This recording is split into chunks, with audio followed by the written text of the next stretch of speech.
Okay, trying this out again.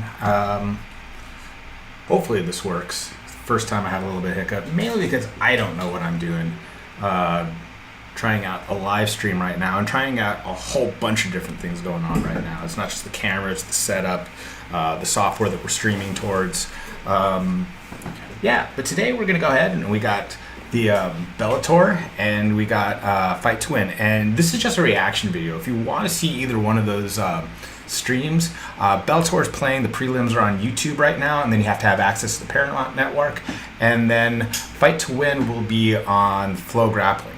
Confession, I've never had a FloGrappling subscription up until this morning, actually. So we'll go ahead and get into it right now. Let me see if this is actually working. So please bear with me. And there should be a chat coming up here right here. So the idea is, I'm going to have a conversation with you guys too. Feel free to ask me anything. One of the cool things about being able to do this right now is I'm independent. Fair game. I'm friends with the folks at Bellator. I'm really good friends with the matchmaker, Rich. Hang out with him all the time, known him for years and years and years. And I've done plenty of things for Fight to Win too. I think the No Sleep crew is awesome. I think Seth is the best thing going. And grappling. I've worked commentary, I worked refereeing, I've competed in them before.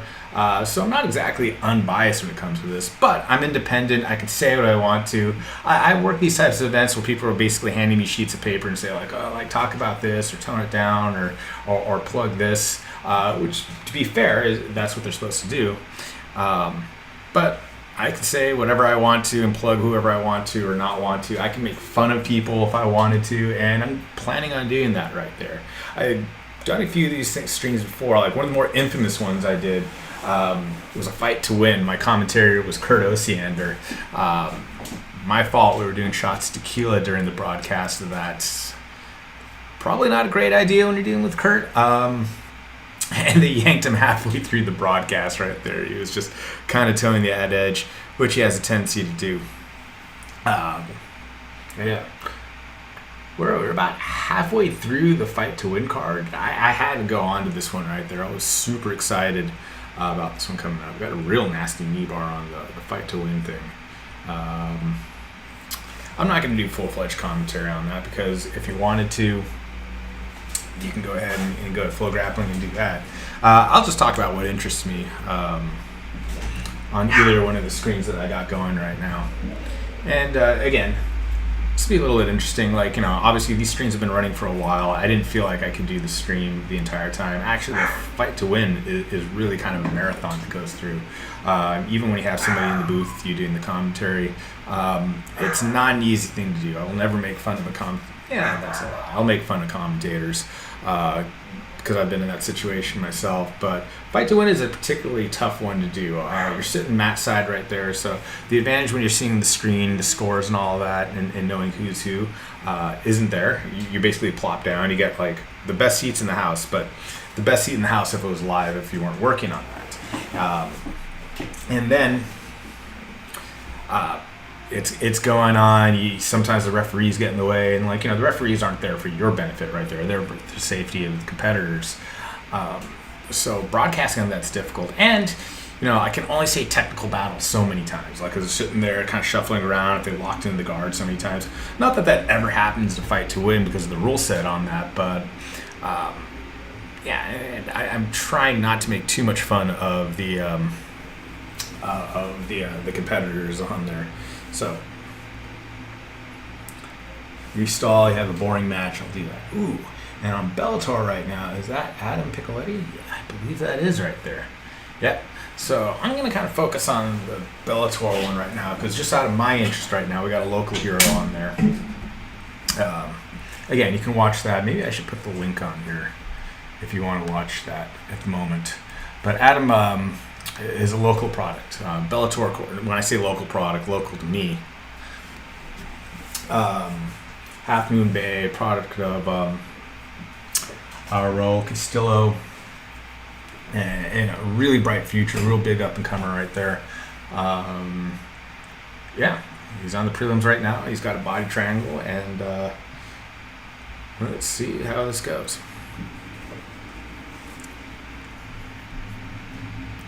And we have, actually, for mirroring right now, we have 2 body triangles. Hey, Don, I see you on the chat right now. Please jump in on the chat. I'll go back and forth. I'm looking at a couple of different screens right now. I will respond to that. Don, you've enjoying my content. When will I break out the good stuff? I think all the stuff I have is the good stuff right now. Although, to be fair,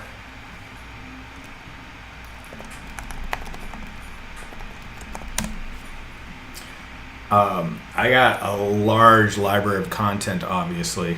But lately what I did is I found the compressed videos, the stuff that I put up on the OTM site, and I found that those are all pretty much ready to go. Very minimal work on my part to put that type of stuff up. It's just basically me remastering, recompressing it sometimes on this thing, so it comes up a little bit better. Maybe I'll add some commentary before and afterwards. And yeah, it's easy to go, and I've made a commitment that I'm going to try to get at least one piece of content up every weekday, and then I'll spend the weekends working on the bigger projects. And I have a few good ideas of what I want to do, kind of top 10 lists, a little more personal commentary, things like that. But the videos that I'm putting up right now, I can get up really quickly, and I'm thinking I'm bringing up some of the good stuff. I knew that a couple of months ago I put up a Jocko versus Jeff Munson match. I knew that one would be huge. I didn't know how huge it would be, but it's about 500,000 views, or it's a little bit less than 500,000 views and counting right now. I wish I had got my monetization for YouTube working up before that, because I would have made a bit of money on that one right there. I have one up right now, Huron Gracie versus Henry Gracie. I think that one's pretty insane. I think that one's going to get a big view. And Henry actually contacted me as soon as I put that up. It's like, hey, can I get a copy of that? Can I put it on the Instagram? Can I pump you up? And I like that. I appreciated that. I'm not only trying to get the stuff and boosting up my own profile right there, but I'm hoping by kind of boosting up the profile of the site, I think I have a commitment to, there's a period of time that I really know about grappling. That I was, for no lack of modesty, kind of the man in terms of media, late 90s, mid 2000s, before everybody had a camera and stuff like that on their phones. I was the one that came around with the camera, and I shot a lot of the video, and I have a lot of that history of a lot of really top level competitors, or competitors before they got big. And I want to make sure that that doesn't get lost. I want to make sure that those guys get their due. Even in that Huron Henner match, for example, people are always saying they never compete, and why are they any good? And they're just living off their name. And they're in their late 30s. They competed a lot back then. I'm not going to say they were undefeated or the greatest competitors ever, although I often liked watching them compete. But they did compete. They paid their dues in a lot of different ways. And I have footage to back this up. You can't lie with that. Here's the video. Let's put that up. So I got a lot of that. Whiskey Rebel. Do you have old school grappling comp fights? Yeah, I'm not quite sure what you mean by grappling comp fights as opposed to the other ones. If you take a look at the channel and see what we have. So the vast majority of what I have on there is video that I shot myself over the years. I was really more concerned with filming in the United States. I've been to Brazil before. I've been to Brazil once. I was there for about 6 weeks, 2 months or something like that. And that was the only time I went to Brazil. When Scotty went down to Brazil, and he got a lot of good information down to Brazil, he captured a lot of stuff, he really kind of advanced stuff. I was going around the United States capturing things, grapplers and mainly, but went to a lot of MMA events and stuff like that too. So I have a lot of competition footage that I shot myself. I have a small amount of MMA footage. Sometimes it's smokers. Sometimes it's footage that major events let me shoot.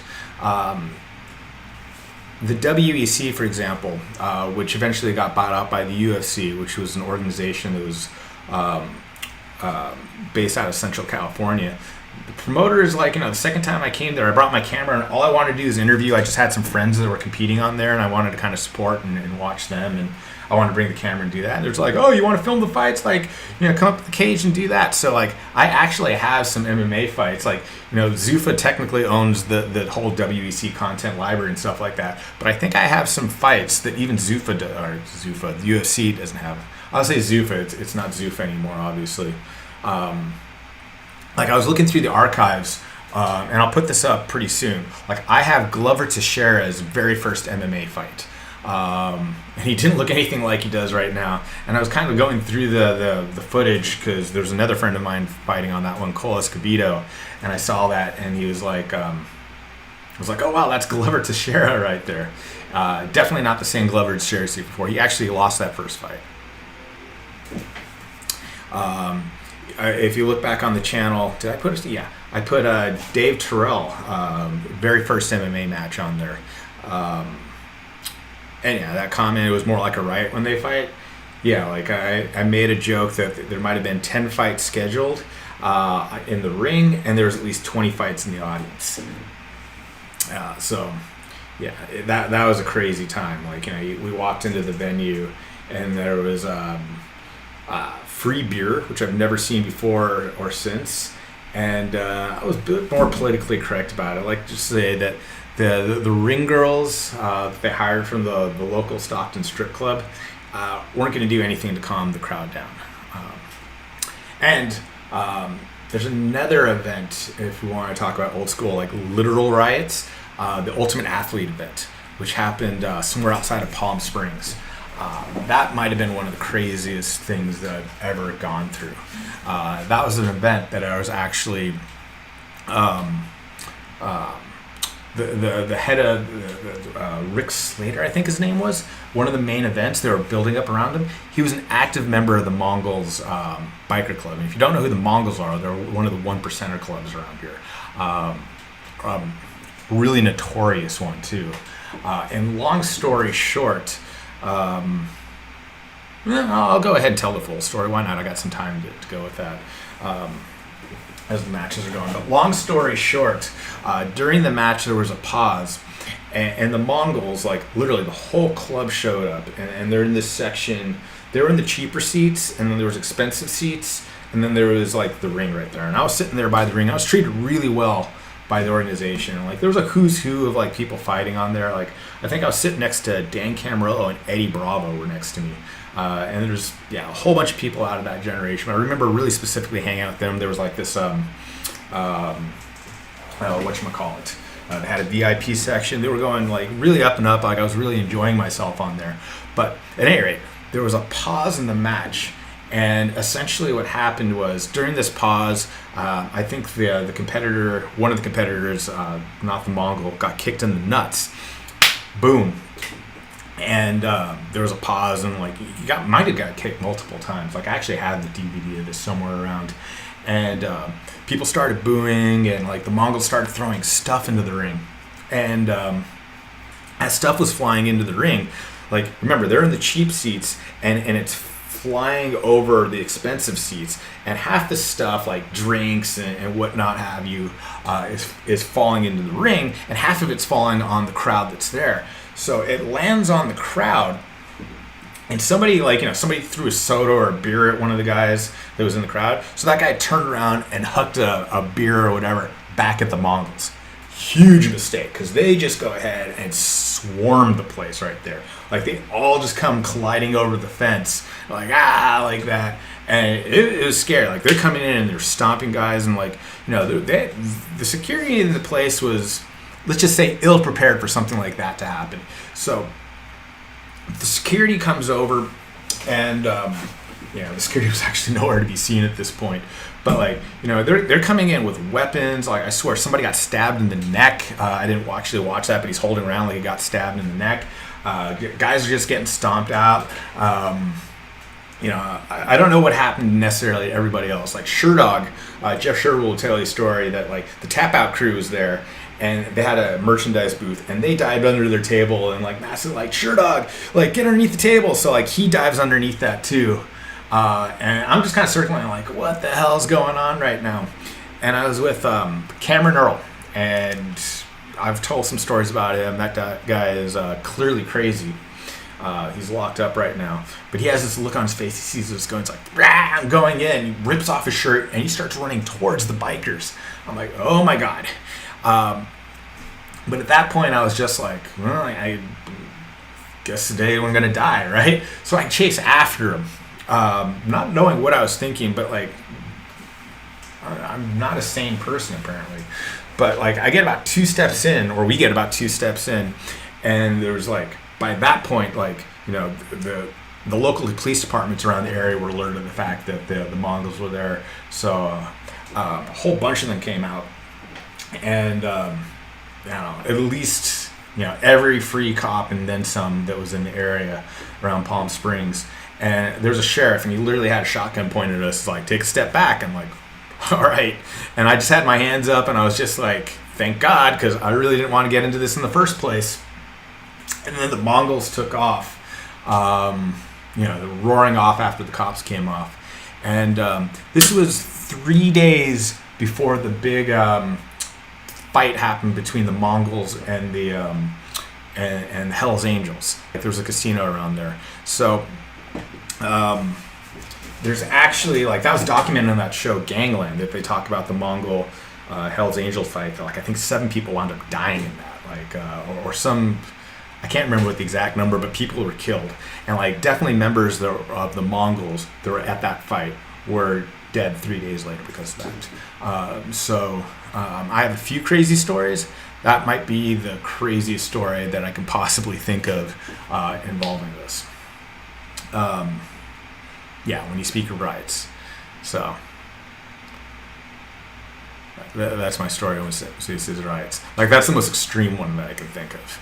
Does understanding Portuguese helps with one's Brazilian Jiu-Jitsu game? You know where it helps out the best is when you're competing, and especially if you're going against a Brazilian competitor. You know, everything that's shouted during a competition, you know, can be heard by, you know, the coaches, the other coaches, the competitors, both competitors, the audiences and stuff like that. So if you're shouting out something in code, or somebody's shouting out Portuguese and you don't understand Portuguese, then I guess that can be an advantage to, like, to be speaking out that way, that your competitor doesn't understand you, or like the other team doesn't understand you. So if you're, you know, if they're shouting in Portuguese and you hear all this and you don't understand what's going on, I guess that can be an advantage. You know, like, even in English though, you can go ahead and develop codes and things like that to say, I mean, like, I think within the Americans, like, Lehman was one of the first ones to do that you would actually call out stuff and they came up with their own names. And then people talk about, like, 10th Planet having all these weird names for everything. Yeah, but if you compete against a 10th person, they call out Bong Wizard number 496 or whatever that they yell out, and you're the competitor, you don't know what they're talking about. You don't hear that or see that right there. So that's a pretty big advantage to that. Maybe the other part of that question is, a lot of people ask, like, does going down to Brazil help your training? And it can. You know, when I started off a long time ago, it was Brazilian Jiu-Jitsu. We thought Brazilians were magic. A lot of us felt that way. Like, you know, if you're Brazilian, you had this inherent thing that you're going to be better at Jiu-Jitsu than not. And if you wanted to do the true training, you were going to go down to Brazil and train. But I think what happened for a lot of Americans that went down there is, yeah, the training's wonderful there, the country's wonderful, the people are wonderful. There's a lot of great things about that. But probably what made you good at training down there was simply the fact that you were on vacation. Like, most of us as Americans, even me when I went down to Brazil, I had like a full-time job. If I was up here, my full-time job was my priority. I had to worry about that. Whereas when I went down to Brazil, essentially I was on vacation. All I had to worry about was training. I'd wake up, I'd go to the academy, I would go to the beach afterwards, I would do whatever workout, and I would come back for a nighttime training. Eventually, even in the US, I got doing that. But the point was that the level of training wasn't necessarily, I realized even back when I went in 2000, the level of training wasn't necessarily better in Brazil. As a matter of fact, like, I was really grateful for the training that, and the environment that my own coach, Hal Gracie, put on. I was like, people talking about, oh, I got to move down to Brazil to train. It's like, why? I got like one of the best coaches in the world right now. He's really taking an interest in me. And So I didn't feel like there was a real big reason for me to do that. But the environment was more conducive to me training. And that was 20 years ago. Now I think the best training, there's some awesome training in Brazil, but there's some awesome training in other parts of the world. You're having champions come up from around the world. United States, California, a lot of guys coming up from Europe, Japan. It's what you make of it. Like, if there was one thing that I kind of developed an attitude towards right away, and we kind of had the spoiler that we came from a really strong team, was that I was going to make do with what I had. I was going to make what I had stronger. Like, I wasn't looking to go out and seek, like, oh, I had to go this place to get the best trains. Like, no, like, I was fortunate to have the best guys with me at that time. Maybe we did seek that at that point. But it was like, now we're going to make what we have right there and make each other stronger. There's one of those patented swift answers or long answers to a really quick question. But yeah, keep it up on the chat. Ask me stuff. Get me going on this. I'll talk about that. Or I'll talk about what's going on the screen too. Like, we still have Fight to Win going on one side. And Bellator looks like a fight's about to start too. Thank God. I'll talk about the Fight to Win for a second. Yeah, I was really excited about the headline coming up. Homolo coming back into competition. He'd spent a lot of time kind of thinking as a coach, and Homolo is how shall I say this? Like, he is a top flight competitor. He's like a top, high percentage, like world champion level black belt, and then very emotional on the mat. Like, he's a guy that wears his heart on his sleeve for sure. Like, gets very excited when he wins, gets really upset when he loses. But for the last few years, he's channeled that passion into, like, I think building up one of the best schools in Southern California. He certainly put up some of the best competitors like Genie and Gabriel Arges and stuff like that. I can tell you right now as a coach, personally, it's hard to have your focus on multiple things, and it's clear that Homolo's focus was on his gym and on his guys for a while. But now it's his turn to come back and show what he's doing and remind folks that, like, why he's so revered in a lot of ways. So I'm really excited about that. So, and Tanner Rice too is, like, one of the great American hopes. Tanner Rice can have some good matches out there. Tanner Rice is a big boy. Like Homolo's giving up some size, but I'm not just necessarily sure if he's giving up some strength. Tanner Rice has had some good success on the circuit. I have a heart, I want to see Tanner do well on this too. I want to see, I have a lot of anticipation for both guys. I'm hoping it's an exciting match. I'm a purple belt. I have a hard time finishing Kimura and a gi.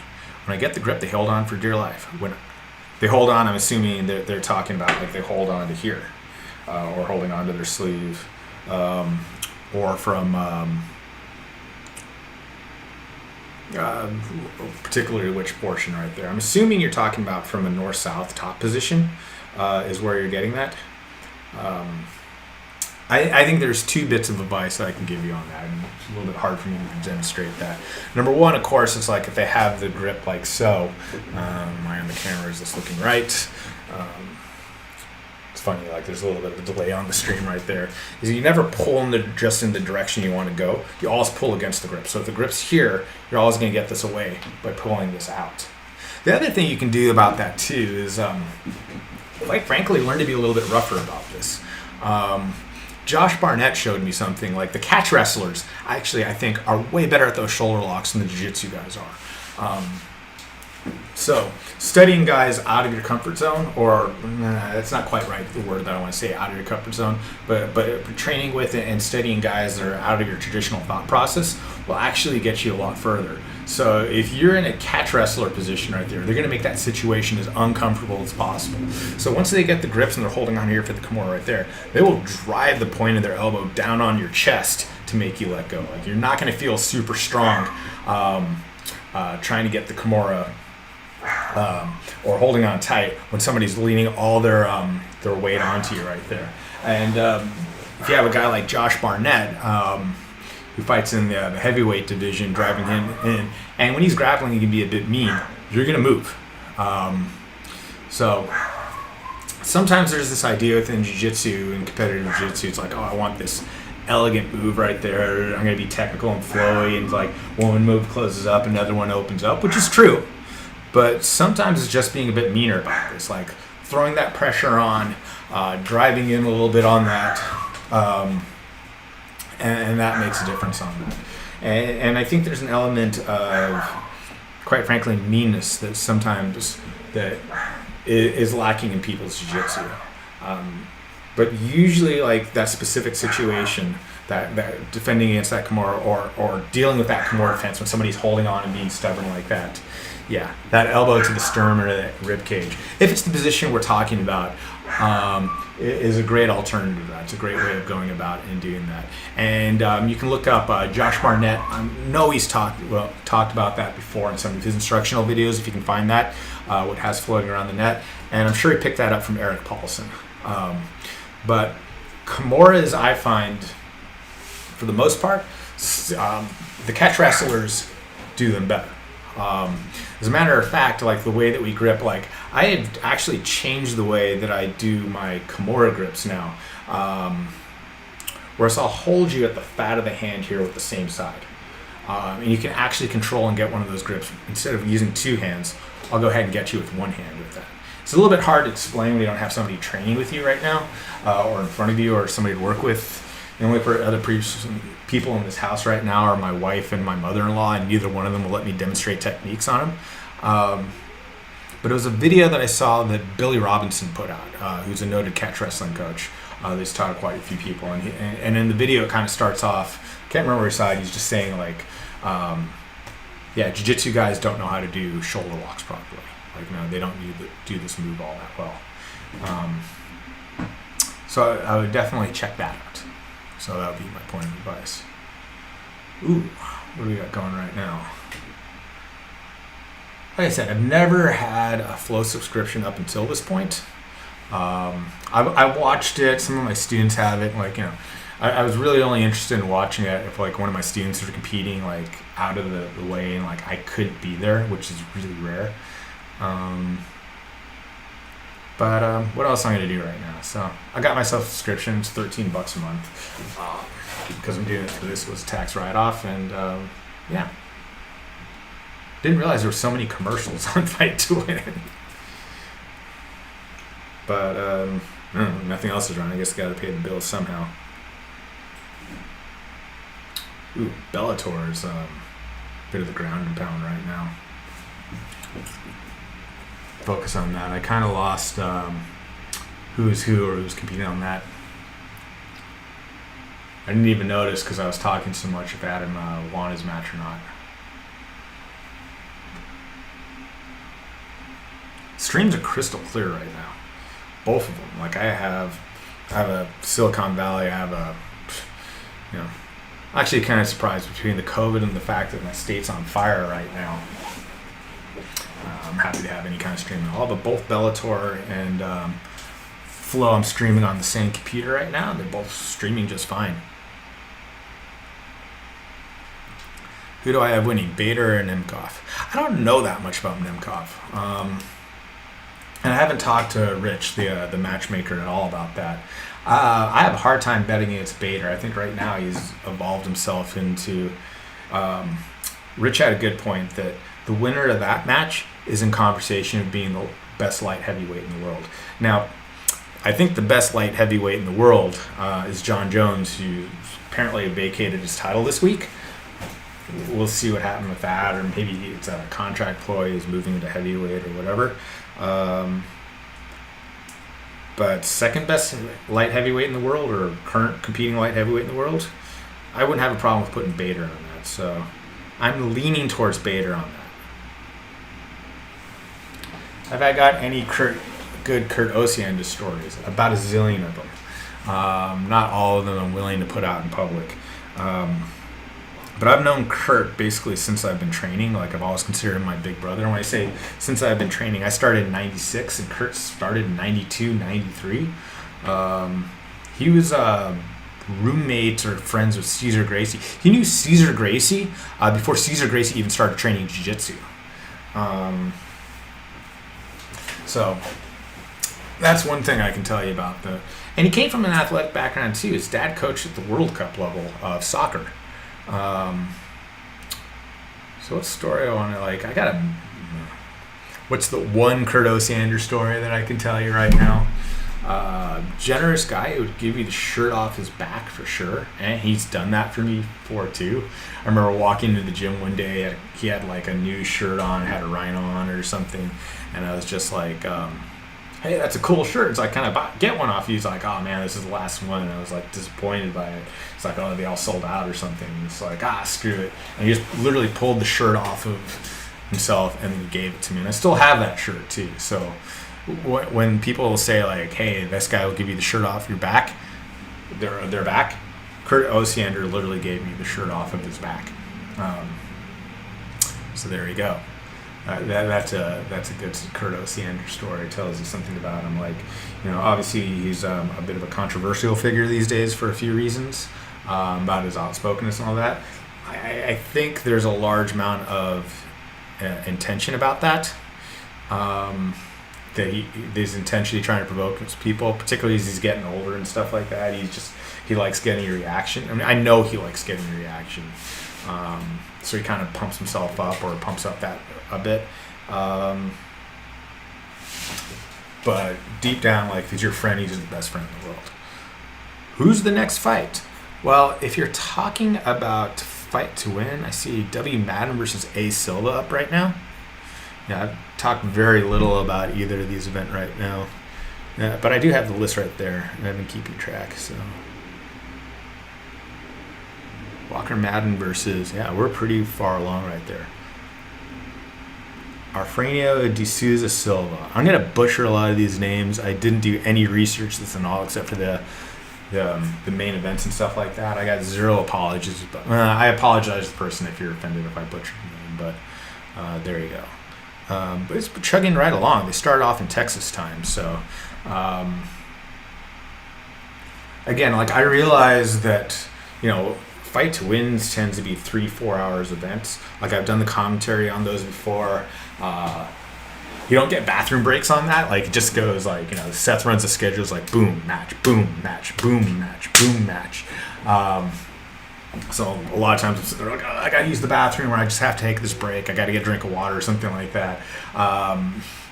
And that gets difficult to do. Like, it's a tough broadcasting job. Not the toughest one that I've ever done, but it's there. But fight to win is so much. I don't know, like, watching as a commentator. This is literally the first time I've actually watched a live stream of fight to win. And it looks awesome right there. Like, there's certain things like, oh, they got the time right there. Like, I don't have the time when I'm doing the fight to win commentary. Like, I literally don't have anything in front of me other than competitors and a microphone in front of me. So I'm talking into it and trying to kind of relay and make it interesting and tell some stories about this. If there's some techniques or what I would do on there. I don't like doing straight up play-by-play when I'm doing those things.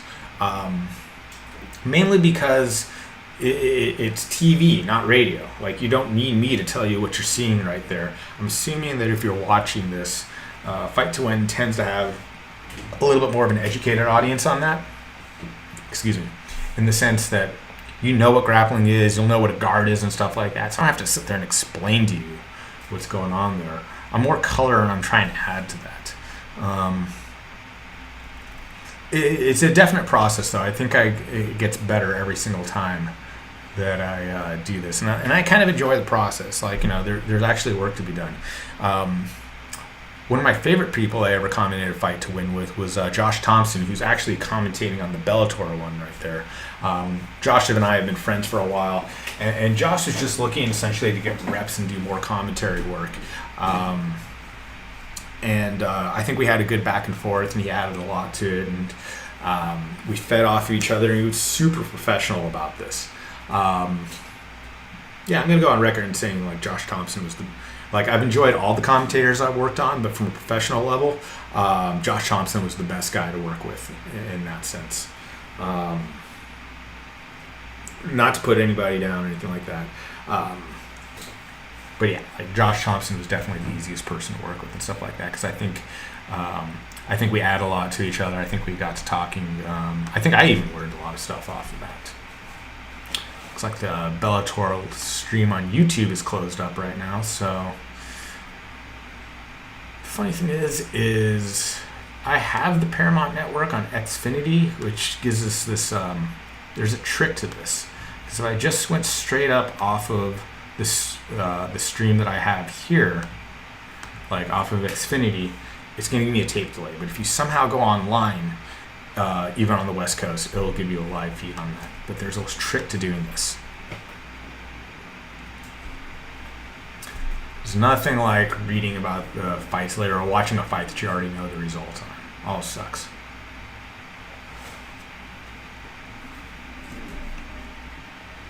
It's loading on. In the meantime, there's a good fight to win going on right now. Man, the lighting, like, it's such a good live experience right there. Literally, like, if it comes to your town, go. Or if you got nothing else better to do, fly out to Texas. Go ahead and watch that. So what's the trick to watching it? So if you have Xfinity, log on to xfinity.com. Like if or your cable provider. A lot of cable providers these days will actually, Xfinity, they make you buy a package. For that. I think also, like with Bellator, that you can download, I'm going to look it up right now, either the Bellator app on iPhone, I'm assuming, or Android, or Paramount Networks. I saw that. I was going to try to stream it on Xfinity. I have my phone right here. Let's see if that works right now, actually. I know next week they're talking about doing that on DAZN.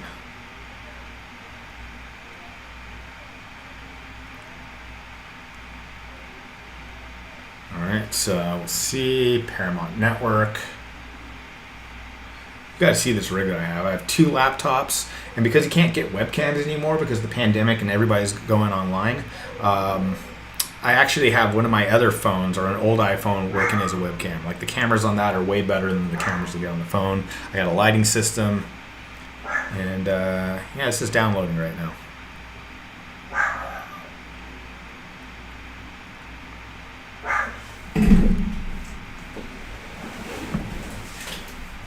Yeah, not a lot of people have cable anymore.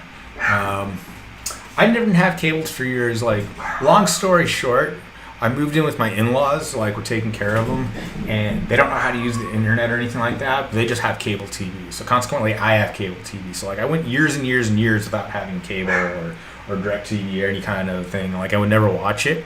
But now then, when I have it, there you go. It asks for a cable provider when you download Paramount app.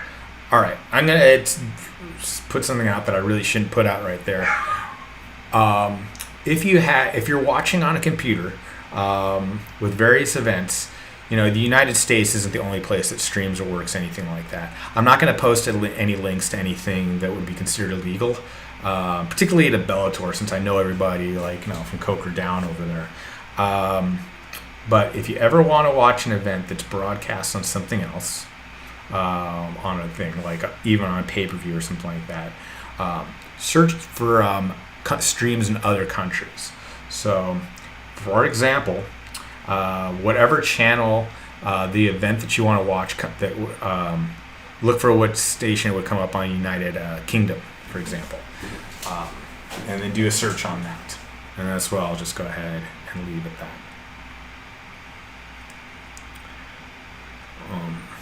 Beyond that, I can't help it. Like I said, I'm not going to give you. I'm not going to give you advice on how to bootleg anything.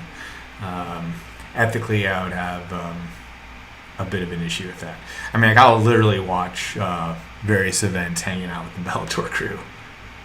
But if I was in your situation, all right, there we go. Good. Missed the 101 submission DVDs. Consider making any new ones. Not as DVDs. I'm really funny thing about how those were, the 101 submissions. is we didn't know a whole lot about copyright back in those days, or we didn't care. Like, this is the days of Napster. So, like, the soundtracks would get us in trouble right now. Like, I've actually tried to re-upload some of the 101 submissions to YouTube, just to give them away at this point, just to kind of share that knowledge and like, hey, this is something I'm cool and proud of. And the soundtracks gets it yanked out every single time. Not here to necessarily plug anything, but I made an online site like Heroes Online, because pandemic and all that, and put up all our instructionals, like, my at least beginner course. I'm filming a lot, and the way that I have that set up is I'm uploading a lot of full DVDs that I couldn't upload to other sources on that, aka free sources. And again, it comes with that piracy ethical type thing right there. It's like, I have that site up right now, and I'm pushing that and pushing this, quite frankly, because like everybody else, as a school owner right now, I'm in a little bit of trouble.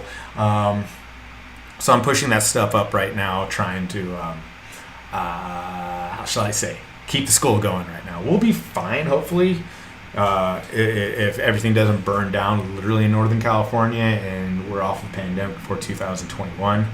But I'm keeping the faith. I'm crossing my fingers. I'm trying to do what I'm trying to do. Oh, here we are. Which now, season 2. Okay. Might have gotten a little bit wise to that. Might have to do some tricks to get to watch the live Bellator live. It's funny, I can tell you, like, it was in the same boat. Like, not that Rich has ever had to watch, like, Bellator on the TV, but yeah, he has the same thing. You can't, like, his wife couldn't actually watch it live, which was funny. So, meantime, good match going on at Fight to Win. If I was smart, I would have set this up earlier.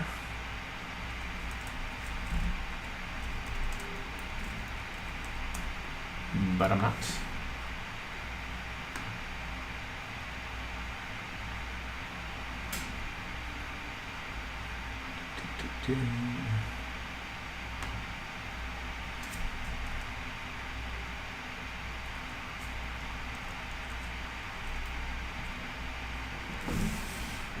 Wow. Can't do on. Might have to give you the same trick I told you to do that. What is Fight to Win? Fight to Win, in my opinion, is the best grappling show on earth right now. It's production put on by the team No Sleep, Seth Daniels, Missy. They go around, like, basically like they're, well, before the pandemic at least, like in the United States, they were going to come to your city and they were going to throw an event. And I'm going to say it's up there. Like, they got lighting, you got ring entrances. The ring entrances for Fight to Win are more elaborate than the UFC. You got a ramp, and you got the lighting, and sometimes pyrotechnics, and you get the music. And you feel like a superhero when you're walking down on that. And it's such a fun live event to go to. Like, you go ahead and bring out your team, goes out and competes. Like, I highly recommend that everybody goes out to it. And it's just good people putting it on. As a matter of fact, Fight to Win, if you're following along on Grappling right now, Seth and all that, they're helping to put together ADCC, or they're one of the partners now working with ADCC. That's how highly they're thought of in the industry right now. ADCC, of course, Abu Dhabi Combat Club has had a number of people that have worked in behind the scenes and put stuff on, including myself at one point. There we go. All right. Here I am. I can't do this right now, so like I'm sitting here trying to figure out how to get Bellator live myself right now.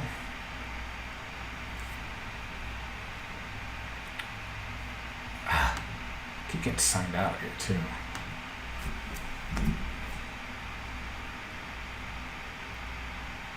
Might have to be streaming this on my phone.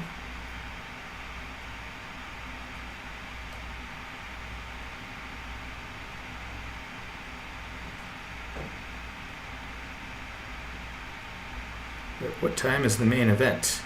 Coming up now, actually.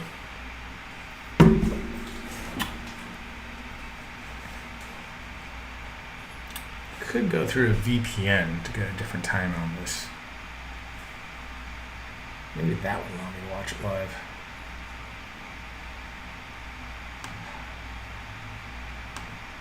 This work's gonna be so stupid. I really just want to watch that Bader fight. Are you going to commentate while you watch fights? Sort of.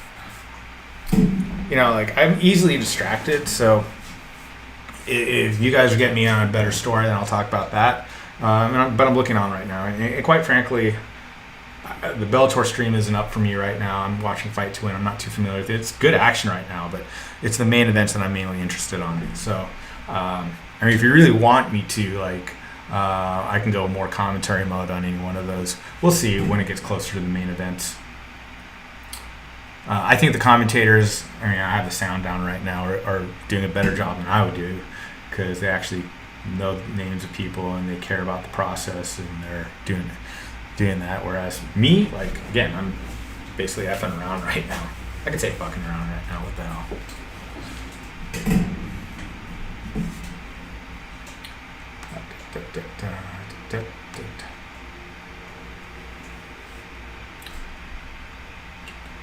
Here, this is crazy and annoying.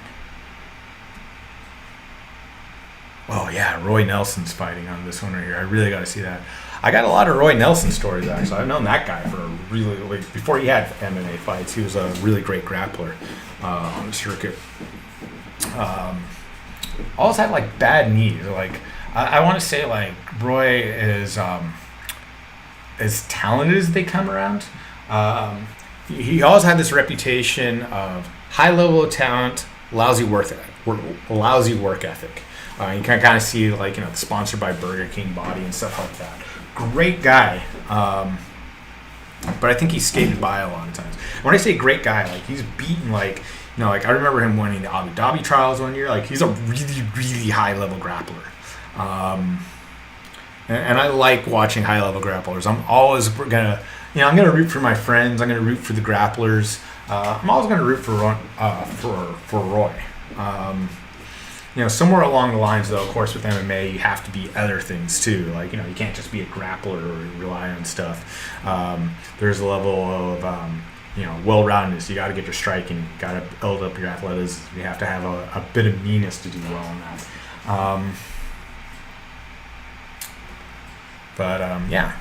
Who's Roy fighting again?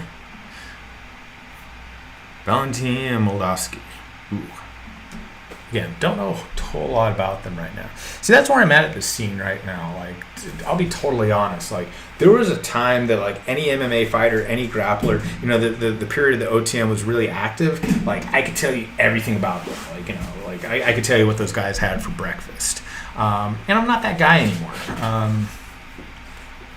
So I mainly watch to kind of support my friends. I watch for good, interesting matchups. A lot of times I'll have two friends fighting each other. So it's which one do I go for right now? It's I'm just hoping for a good fight and that nobody gets hurt. But I know a lot about Roy, and I've hung out with him quite a bit, and he's a guy that I want to see do well.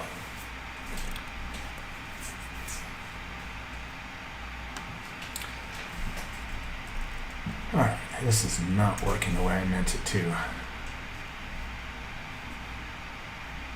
How do I watch Bellator live?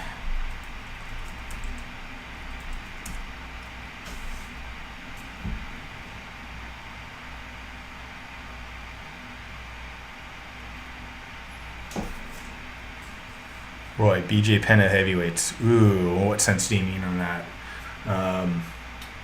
BJ Penn, in my opinion, is probably the most... I know where you're going with that, too. Huge amount of talents, but the work ethic lately isn't there. I think BJ is a little bit different, though. It's Roy, when he was training, and one of the things about Roy, too, is he's had some relationships with training partners and coaches disintegrate. He doesn't take direction all that well from certain stances. He's not, at least in the past, he hasn't been an easy guy to coach. You have that. But you would have guys who would try to coach him. He was at Cobra Kai for a long time. He was with Mark Lehman. And as anybody can tell you, Mark Lehman is a pretty strong personality. Whereas with BJ, BJ oftentimes is the best guy in the room, and he has more knowledge than most people, so it's hard to reach him that way. the last fight that he had, he hasn't had a fight going his way in a while, but when I heard that he was training at Nova Niñao with Andres Pederneiras, I know Pederneiras is a guy that he'll listen to, that he respects, that has that kind of level of knowledge over him. But I think BJ doesn't have to do it for a living. He's already independently wealthy. Like, his mom's running for office right now. I'm seeing actually a lot of ads for his mom. Like, I know his family pretty well. He never had a fight to make a living. Like, he fought because he loved it. So the only reason why he fights is if it's fun and interesting to him. But like, training and hard training and the type of training that MMA requires nowadays isn't necessarily fun. Like, Muhammad Ali had a quote, it's like, I hated every second of training or something like that until he got to the actual match or the ring.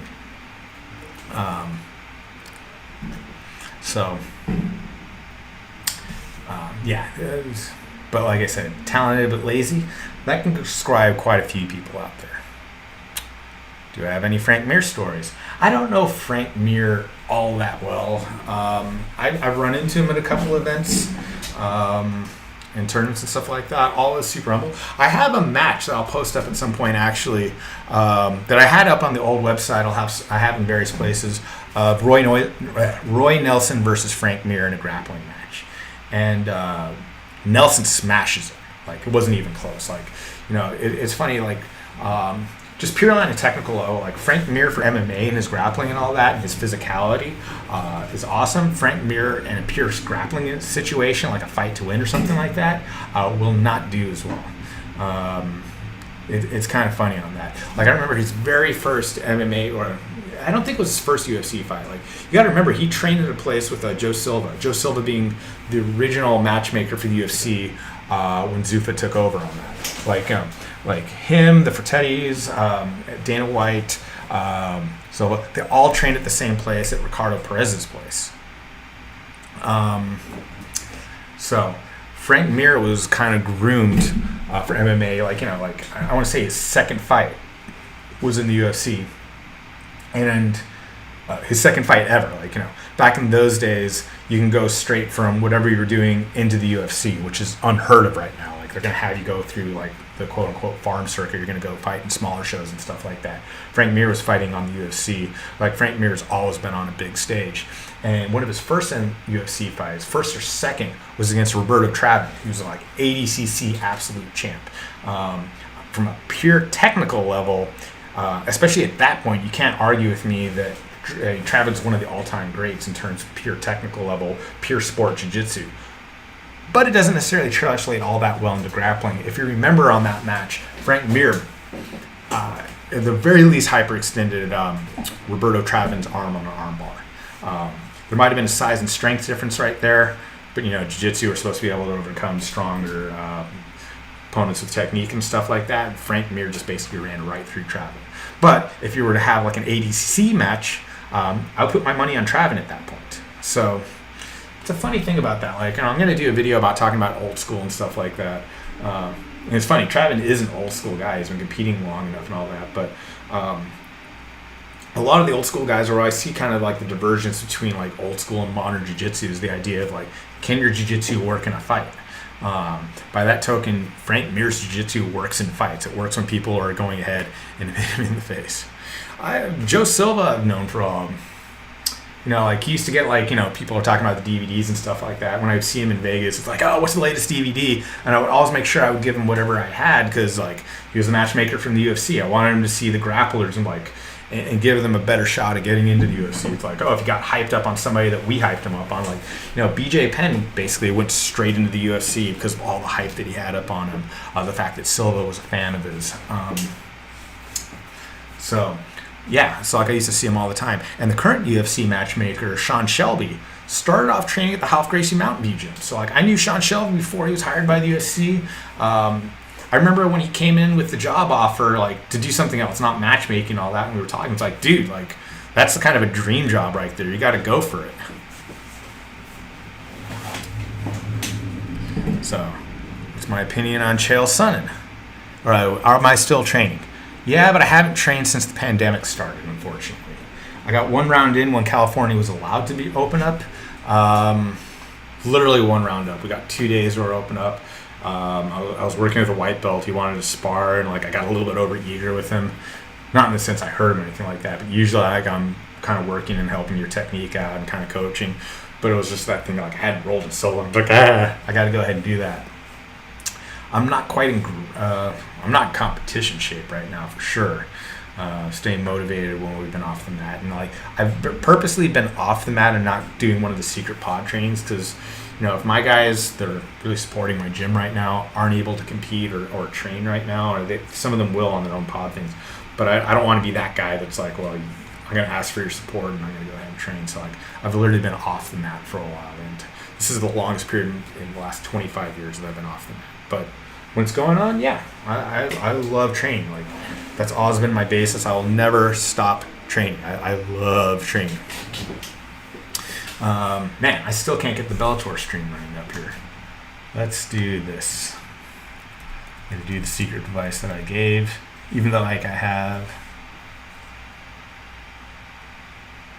I'm also distracted and talking a lot right now.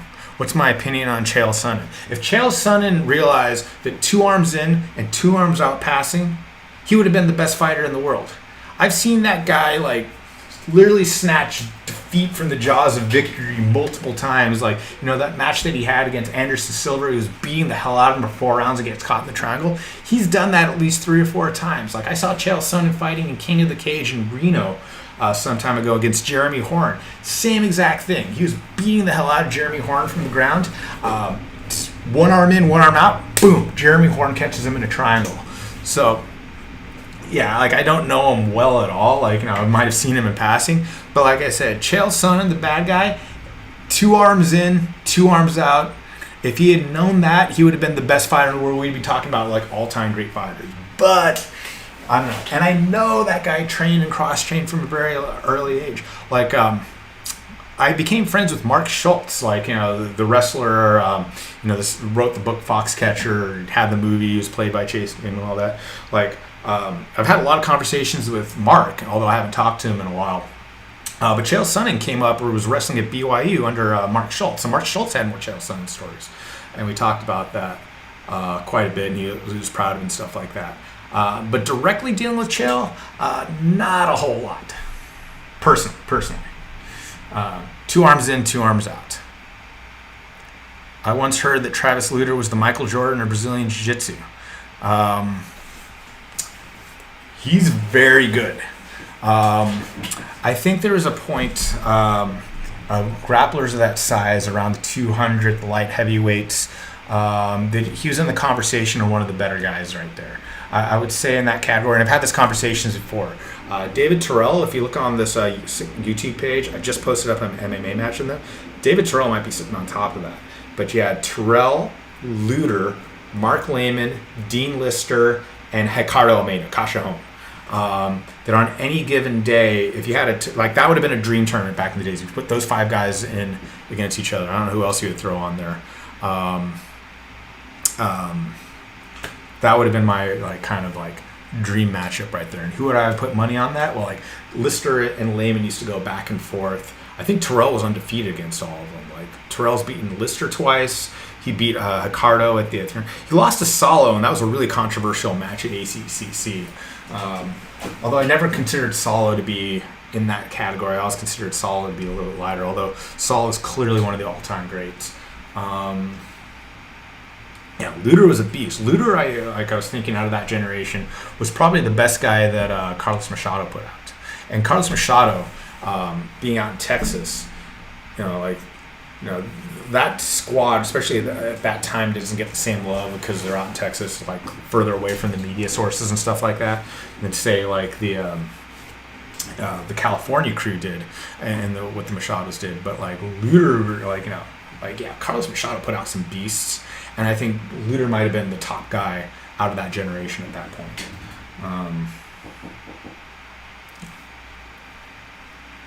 Where was Lovato? Lovato in this question of along that. Lovato at that point was still a purple or brown belt at that era. It's hard to imagine Like, I consider Lovato a generation after that. And Lovato's game really didn't, he didn't turn into Lovato at some point until after black belt. He was always a really high-level competitor as a brown belt, because he went out and competed a lot, and, like, you know, I've always had a big admiration for guys that were fighting out of the Midwest. You know, we were very spoiled in California. Like, you know, like what, you know, I grew up I was living 5 miles away from the academy, if that. And I had a Gracie, a high-level black belt, teaching the whole time. Whereas Lovato was out in Oklahoma. And people out in that area really had to go out and get that information, or go out and really kind of seek that. In Carlos Machado, even then, he was like in Texas. I can't remember exactly what city it was. Like, even for Lovato from Oklahoma City, that was a trip to go down and train with him. But yeah, for like all those things, like, you know, Lovato is still in his 30s. All the other guys I'm bringing up are, like I said, they're a bit of a generation below him. Like, I think the youngest one would be like 40 something on that right there. But going back, Lovato really didn't kind of bloom until after the black belt. There was that point, like, you know, remember Lovato got his black belt from Carlos Machado and did pretty well. And then he described it actually like he struck up a friendship with Salo and Shanji. It was after he competed against him at the Arnold Gracie tournament, 2002, 2003, something like that. I can't remember exactly what year. But after he competed and worked with them, like, Salo kind of took him under his wings, like, hey, let me work with you and stuff like that. And he's really clear, like, Salo never asked for anything, never asked for an affiliation or anything like that. He just eventually kind of made that migration. It was like kind of that natural thing, and then like now has been very proudly like flying that flag. But like Lovato was good and like good for a long time, and then when he went with Salo, it just, like in the Hibero brother, it just took him to a different level. As a matter of fact, when he's just making that transition, I had the fortune or misfortune, as it says, like I was in Oklahoma, like I was visiting Rafael, and it was a closed door training session. There was 3 of us, me, Shanji, and Lovato, and I was a fresh black belt at that point. And it's one of the worst ass kickings I've ever taken in my entire life, like rolling between the 2 of them. Like if it was an IBJJF match, I'd be hard pressed to say I even scored against those guys. And I was much closer to my prime at that point too. And I wish I could say it was because they were bigger and stronger than I was, but like I think, especially Shanji, like he just straight up out techniqued me. But I learned so much off of that. A lot of my passing philosophy is how I connect and drive to the ground, straight off of Shanji. Shanji really brought that up. And as a matter of fact, like it was kind of humbling at that point. Like I'm sure the battle's much more even right now. It's like both those guys kicked my ass, but Shanji was a level or 2 over Lovato at that point. Lovato was cribbing a lot of notes for that. And I know that was the genesis, like, you know, at that point, Lovato was mainly known for his open guard. It was that point where we're working with Saul, and particularly with Shanji and all that. He really started developing his top game. And now his top game is really kind of came back and pushed through on that. Yeah, I want to watch the Salter match too. I'm still like, Xfinity's so stupid. Like I'm trying to do everything on the up and up right now, and like Xfinity wants to give me the tape delay. And before I had a workaround on that, and now I don't. I'll figure that out. Meantime, here comes Fight to Win. You guys should be watching that too. That's a great event also. But I'm going to talk more about it when it gets to the main events, when we start, like, you know, the last 6-7 fights, I think, are the ones I'm most interested in. Got to tell you, though, like, the live event, the streaming, like, how everything goes, just best show in the world. Best grappling show in the world. They do a hell of a job.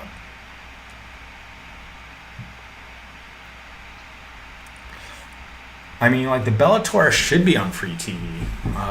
Like I said, I have Xfinity, I have cable right there, and they want to show it to me, like, at 10 o'clock at night, like, before everything is up. Like, I don't understand, like, and I know I've talked to, like, the Bellator folks, too, that was an issue. It's like, you know, if people want to watch this type of stuff, they want to watch it live. It's not the same if you can sit there and look on Sherdog or whatever else on there to watch it.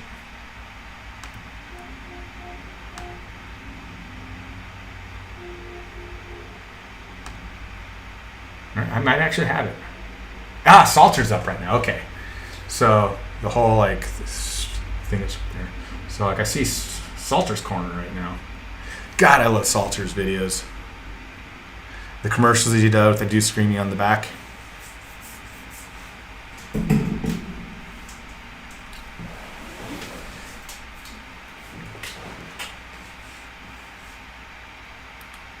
See, at least I just saw Salter right there. I suppose I can go another screen and look and see who's doing what on where. Like, I could do this. If anybody's doing a Bellator play-by-play. Like, if you came here for the play-by-play, this is not that. This is us talking and kind of reacting and seeing what's going on right now.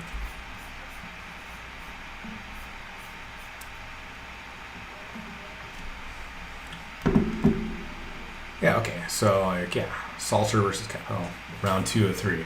Completely missed the first round.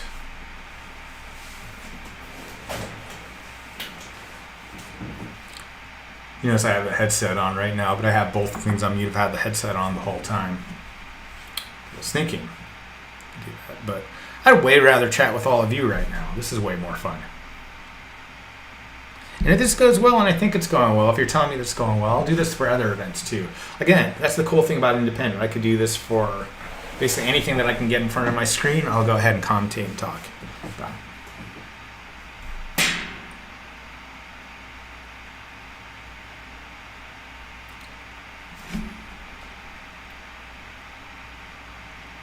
Aside from knowing about, like, you know, what Salter, I remember, like, when he fought Lovato, they were trying to say, like, oh, it's grappling versus grappling. Like, didn't Salter win some kind of, like, ADCC trials or something like that? But Lovato has a way, if you want to try to out-grapple him, he has a way of making very good grapplers look bad.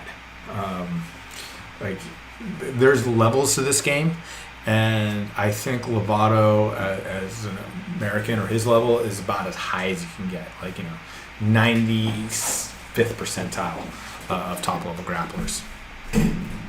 He's winning the fight right now. Salter is. He's got the mount, and he might be setting up for a head and arm triangle, or a head and arm triangle. He's lost. No, he's still got the mount right now. But Salter's really good. It's just that Lovato has a way of making guys look bad. It's definitely not invincible. Like, when I say 95 percentile, like, you know, like you throw 100 top level black belts, or like Lovato beat like 95 of them. I don't know what to say this. He'll beat 95% of them. He'll have tough battles against another 2 or 3%. Then there's the top 1% of the guys that your Hodger Gracies, your Buchechas, that are a level above that. But yeah, say that like Lovato's a 90th percentile grappler. I think that's realistic. Awesome instructor too, is Top Pressure. But you know, I don't know how I got talking about it. I'm talking about Salter sitting here on top of the mount. And again, are you guys actually able to watch the Bellator right now? Seeing what I'm seeing right now?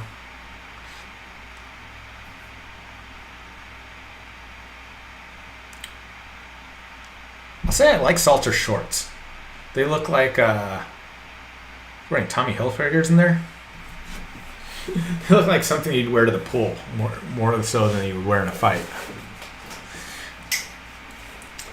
Like, I'm so glad that stupid Reebok deal is done with UFC. Although they're signing up another deal. Like, somebody else got the deal. Venom? Yeah, but the first uniforms that Reebok put out were such a joke. Like having that variety and different things that people can wear in the cage. Like, obviously you got your sponsors on your shorts and stuff like that, but you know, it's so homogenized. Like, when you come in, everybody has to wear the same thing.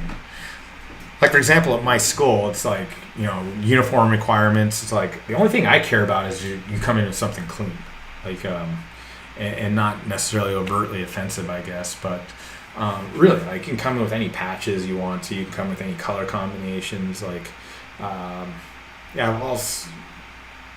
I've never been a big fan of the whole idea. It's like, oh, you have to come and wear that same uniform. And I went to Catholic school for like 12 years. I had to wear a uniform for 8 years.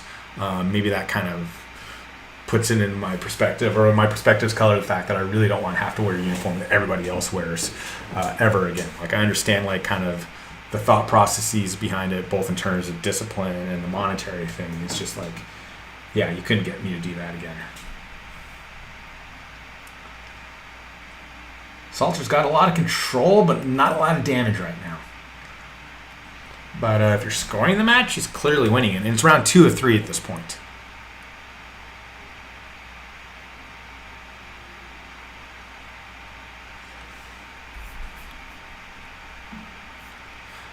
I'll be honest, I don't know anything about Andrew Capel. I mean, I should have looked him up when I do that, but this isn't me looking up. This is me just sitting here as a fan, hanging out with you folks right now and trying to enjoy the fights, or hoping to enjoy the fights. And if one thing gets too boring, I'll switch over and go to something else. I'll go over to the fight to win, or I'm trying to get both.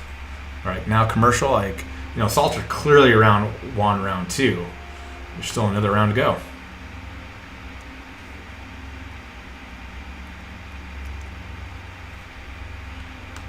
Who have I coached or watched in their corner?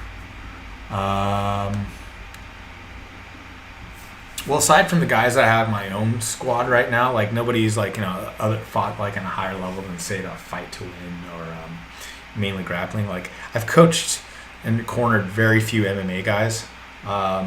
Maybe not guys that you don't know. I've trained with plenty of guys, but training somebody for an event, training yourself for an event, and coaching are all, in my opinion, different things.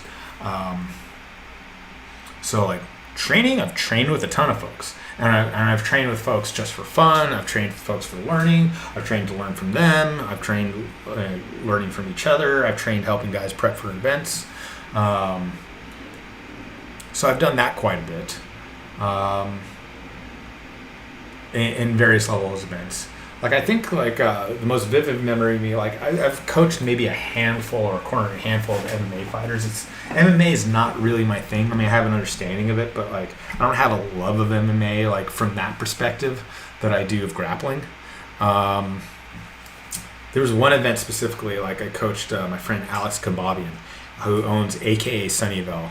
If you're around from this area, AKA, or if you didn't know, AKA American Kickboxing Academy. Has a few different academies around here. They have their main headquarters in San Jose. Up north they have in Sunnyvale. There's one in Idaho. There's AKA in Thailand. Well, the owner of AKA Sunnyvale, which is actually closing down pretty soon, Alex Kambabian, was training partners and a friend of mine for a while. I actually went out and cornered him when he fought Miguel Torres in an event in Chicago. And unfortunately, they had some strange rules because of the way the rules worked. It wasn't quite in Iowa. It was across the border, or from Illinois to Iowa. My geography is all off. But they had standing 8 counts. So you can get knocked out. You can have the chance to get back up. And long story short, Alex got knocked down on his feet. They gave him a standing 8 count. He survived that, but he was still on his feet, and they got taken down. He got put in an arm bar, and he didn't have the wherewithal to tap at that point, so I wound up throwing in the towel. Because I didn't want he was clearly out at that point. Miguel Torres went on and won a few titles with UFC and stuff like that. So, but they set up that match. They had a rivalry because Alex had actually tapped Miguel Torres as either a blue or a purple belt. So Miguel Torres wanted that match, and it was a rematch. He knew that Alex was a fighter. So that's one major fight that I wound up cornering. One major event that I went to. But yeah, I don't corner a whole lot of guys for MMA. People have approached me and it's I'm not an MMA coach. I wouldn't work. I would want to know you or work with you for a long time. Not that I would never do it. It's just if one of my guys wanted to compete in MMA and been training with me, I'll be happy to coach you. But if I don't know and you coach, it's hey, coach me in MMA. It's not me. Who do I consider the best of all time in each weight division in the UFC? We'll start with heavyweight. I think Stipe has a big claim on the heavyweight division. Light heavyweight, John Jones. Middleweight, Anderson Silva. Whatever you call the 178 welterweight, GSP. Lightweight, Khabib. 145. Jose Aldo had a stranglehold on that division for a long time, until Conor knocked him out. Yeah, best is such a relative term. It's people have these conversations like, yeah, who would win between, like, who's a better competitor or basketball player between LeBron James and Michael Jordan? It's like, well, they competed in different eras. Tap out, arm triangle from the mount. The salty dog wins right there. That was nice. Jiu-jitsu, jiu-jitsu, jiu-jitsu. Yeah, Salter just won arm triangle in the third round. I don't believe that this one's on Dazen, however you pronounce that.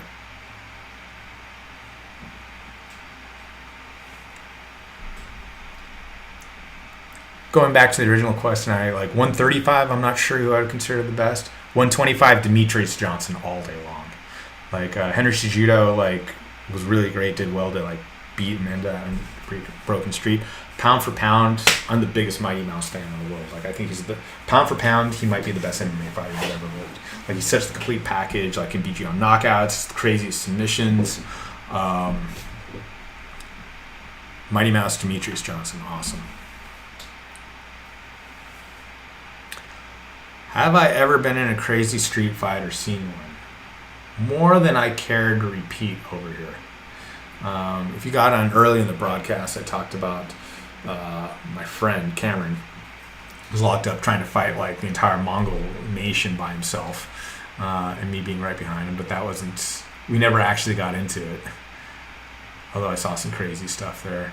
I don't know. I used to bounce a lot actually, and I didn't bounce for them like.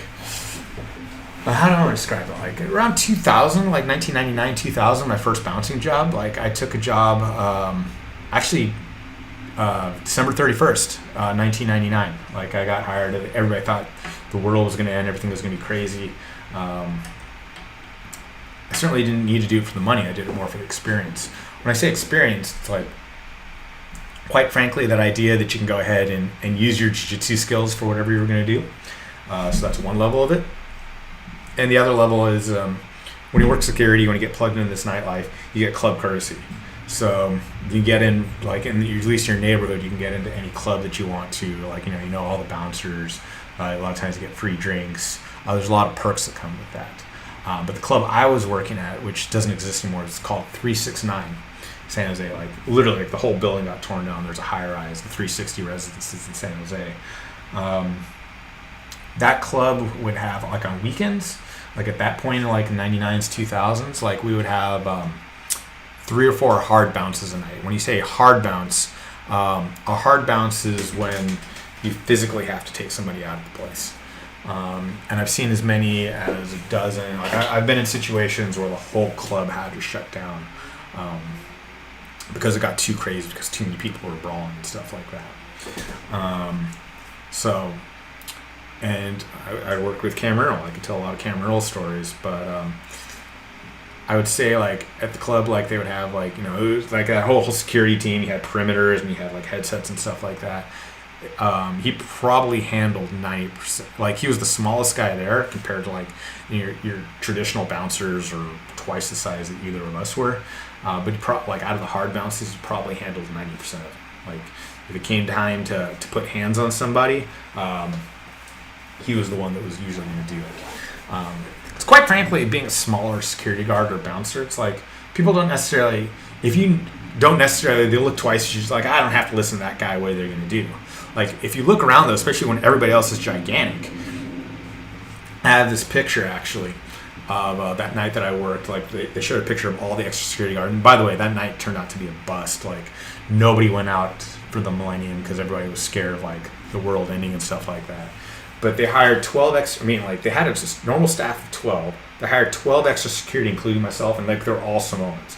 So like I was about $160 at that point. The average size was about 300 pounds. What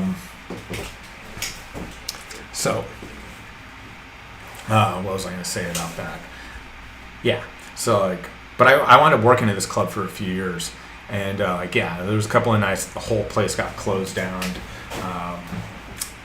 I was there one night, like probably the craziest thing that ever happened to me is, long story short, there was a brawl that closed the club, and I was with BJ Penn, and I remember I took out like a couple of guys that night, and BJ wound up getting into a fight.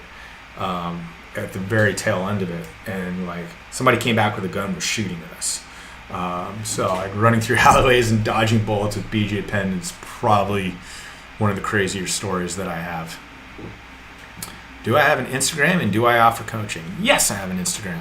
I got a couple of them at Heroes Martial Arts, at Gumby OTM, and my school. I don't know who's coming in here right now that doesn't know what my school is. At heroesma.com.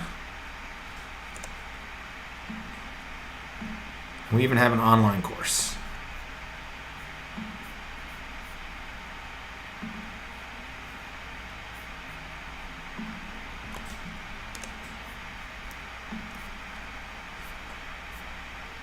Wasn't going to be that guy plugging today, but since you asked, I'm certainly going to answer.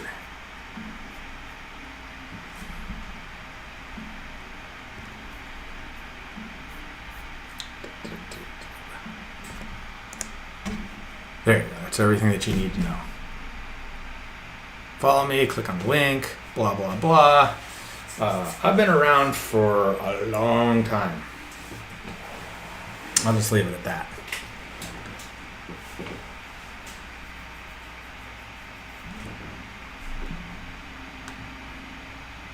See what's going on over. Is anybody on this watching Fight to Win also, or is everybody here to talk about Bellator? I'll talk about either one. I got both of them playing. Can I show the fight? Nah, I had no pirate streams, sorry. Aside from the ethical conundrum I have, like, you know, I used to make my living off of videos too, and I don't want to take money away from anybody like that. YouTube would shut me down in a second, so I can't risk that, unfortunately. Fight to Win is exclusively on FloGrappling. Bellator, if you have cable access, you can watch that. They had the prelims up. I will say, if you do a search for streams, or particularly never search for an American stream on these things.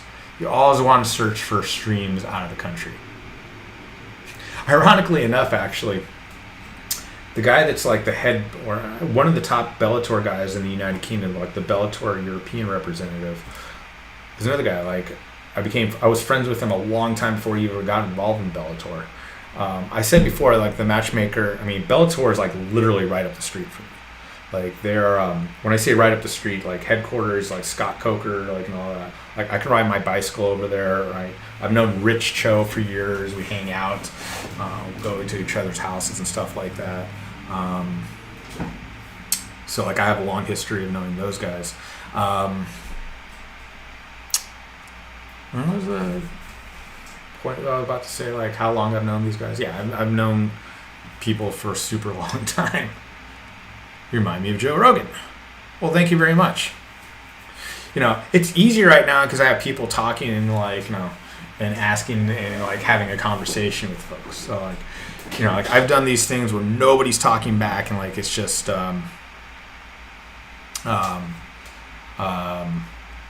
not getting feedback, and it's the loneliest, worst thing in the world. So, like, even when I'm doing the commentary, like on Fight to Win, I've done a few of those. It's like, you really depend on energy and being able to go back and forth with stuff. And I don't know, I've actually hung out with Rogan a few times, so like, I consider that a high compliment. No pun intended, I guess. If you want to start jiu-jitsu but don't have a training partner, is waiting for a vaccine the only option? I don't think you can learn jiu-jitsu without a training partner. Like, it doesn't necessarily have to be somebody. You know, the website that I plugged up there online at heroesma.com, I really kind of set up to, if you have somebody that's willing to train with you, even if neither of you have any experience, and this is gi training on there, I'll do that. But, like, it's really set up. It's like, okay, like, I can go ahead and start up training jiu-jitsu that way. It's my fundamentals program, which is how I started off all my things, all my students. Like, I've taught it, like, for years and years and years. Like, I've had my school since 2009. I've been teaching a long time before that. I've run thousands of people. Like, you know, like, everybody gets their start someplace. But this is weird times. Like, obviously those things were done in person. I would say right now, like the way, like I'm not open at this point. It's by county orders, by state orders, we're not allowed to open. I'm not going to go against that. And even if we could open right now until like the pandemic's over, like I feel that you can run, but it's going to be limited capacity. Like I'm going to be careful about the training partners. We're doing kind of pod training. We're planning on doing pod training, where you're going to only work with a select group of people at the same time. In the sense that, like, set up your group of like 2 or 4 or maybe up to 12 people that you trust and can kind of have accountability to each other. But I think that's the way to go. But again, since you asked,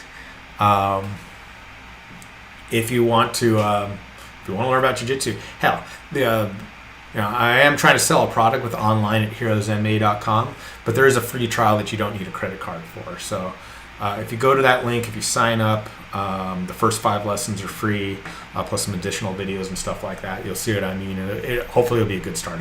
And it really is designed that trial period that I've never ever trained jiu-jitsu before. How do I get into it? What's the difference between grappling, wrestling, and jiu-jitsu? Well, grappling refers to... Grappling is more of a generic term on that. Like, so wrestling is grappling. Jiu-jitsu is grappling. Judo is grappling. Sambo is grappling. Sumo is grappling. So you can go through on that. But there's specific types of grappling, such as wrestling, jiu-jitsu, judo, etc., etc. Then there's a tendency on rule sets and stuff like that. So wrestlers, if we're talking about like Olympic or sports style wrestling, is there a specific rule set that they train for? You're looking to get takedowns, you're looking to control your opponent, you're looking to get a pin. Whereas jiu-jitsu's mindset is like, I'm looking to submit my opponent. I'm looking to control and eventually submit, aka tap out the opponent. So that would be the difference between that. Honestly, like if you were to begin with one, and if you wanted to, like, this is me. I'm a bit old school about this. I love jiu-jitsu. Like, I'm not saying jiu-jitsu's necessarily complete mix. It's as complete as you can get. Like, I'm not gonna say it's applicable in every single situation, but at this point, yeah, it's what your goal is. My goal is I love jiu-jitsu. I'm always gonna be a proponent and a cheerleader and go ahead and talk about that type of stuff.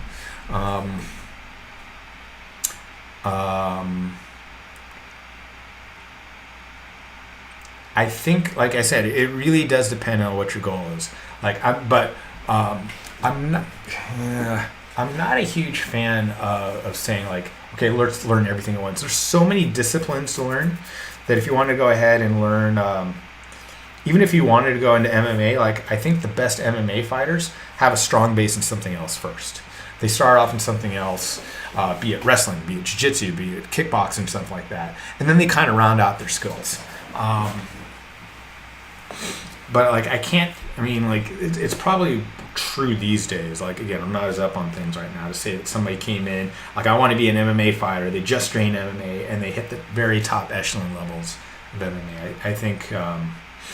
more often than not, they had a strong base in something else first. And for Americans, I think a lot of people come in, they have that base in wrestling first. For the way that modern MMA works these days, if you wanted to fight MMA, I would say have a strong wrestling base.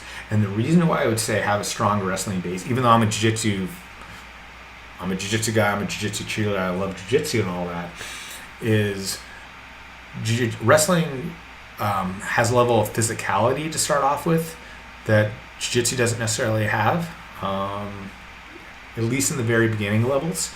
And jiu-jitsu is wrestling is much more positional oriented. Like, they want to dominate positions at all times. Whereas in jiu-jitsu, although I want to get the submission, like there's a saying that there's safety first, then position, then finish. Just because we can fight off our back in jiu-jitsu doesn't mean I want to be there in a fight. It's just kind of like, well, I'm not totally screwed on my back right now. I have some options off of that. And these days, since everybody, especially like at higher levels or even lower levels, I mean, everybody knows, like, you have to know these types of things. Everybody knows what submissions are out there. If you wind up on your back, even as you're going for submission, you're going to pay a heavy price. So I'd rather dominate positionally first before I would advise, like, yeah, I'd rather, like, learn the submissions. But like I said, having said that, I'm a jiu-jitsu guy. Like, that's what I love to do. I find it fun. In terms of overall self-defense, I would say that, like, more so than the techniques, it's being in that fight or flight instinct a lot. It's being stress tested a lot of times. Like, they'll make you do this. Like, you can go to a weekend seminar, somebody will show you a technique. You're not it. If in a lot of ways, getting a little bit of knowledge will make it a lot worse. Building up a false sense of security. Nobody wants to give anybody a false sense of security, or no good instructor wants to give anybody a false sense of security. But having the wherewithal to be in situations, like, okay, I've been in these things, I'm stressed out, or I've been in stressful situations, controlled stressful situations, and I'm okay, is a big thing. And with jiu-jitsu, you're in those things, you learn to relax, you learn to kind of see things in matrix bullet type time. So if that something happens, you're less likely to panic. Now, having said that, when you enter there, you also have to have a training mindset that's a bit real. Like, if you want to train for self-defense, you better have, like, a specific self-defense mindset in that sense too. I'm not saying, like, oh, you got to think about eye gouges on a daily basis or anything like that, because who can train that? But there's certain things in jiu-jitsu, specifically how sport jiu-jitsu goes, that would get you killed in the fight. Like, I wouldn't pull guard in the fight. Like, all this inverted stuff will get your ass beat down in the fight right there. I think there's a strong level of fundamentals and basics you have to know first, and then you can branch out and decide, like, hey, like, I want to do this for self-defense, or, like, I want to do this for MMA, or I want to do this for sport. But I think you got to start off with a strong base. I'm a big believer in fundamental levels first. And having said that, if you're training in Houston, there's a Renzo Gracie variation that just opened up in Houston. Mike Columbus, they just opened up. There's a lot of good schools in Houston, but there's one I would recommend. I'm sure Houston's a big place. Sometimes convenience is a matter of, the better places. There's two places that are pretty good, but one of them's 5 minutes away and one of them's 30 minutes away. Well, that commute factor could be a big thing too, especially these days. But Renzo Gracie Houston, I know is just a brand new gym that's doing really well. I have friends that it just comes off the top of my head. I know a lot of schools are opening up in Texas too, like Shanji Ribeiro is opening up, I want to say, in Austin. A few things. How common are injuries in jiu-jitsu? How often are people injured at your gym? And how can we lower the chances of getting injured? Well, you can lower your chances, but that chance is never 0%. Like, not to be fatalistic about it, but every time I got on the mat, like, you could take an injury. It could be the last time that you get to train. So I'm not scared of it, but, like, I'm aware of that possibility. So there's a certain level of fundamentals and basics and strength that has to build up, and technique-wise, physically and stuff like that. And you kind of work your way up through that way. You build up a strong foundation, and then you keep going from there. But that chance is never reduced to 0. Like, there's always, like, something freaky could happen. You could, like, a miscommunication and stuff like that. But an instructor or a training group, some people that kind of know those fundamentals and bring it up that way, do that. Having said that, within jiu-jitsu, particularly, this is where you got to be careful. Like, there's some common injuries. There's injuries that happen quickly, like oh my gosh, like, I'm gonna go ahead and get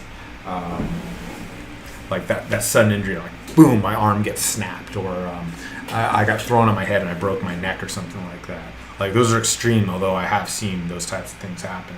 So there's those type of injuries that can happen really quickly, and having a good training partner and having people that you trust, or, like, starts that off, and then building up in, like, your own knowledge and your own awareness and your own, like, I got to keep myself safe attitude is a big part about that, preventing that.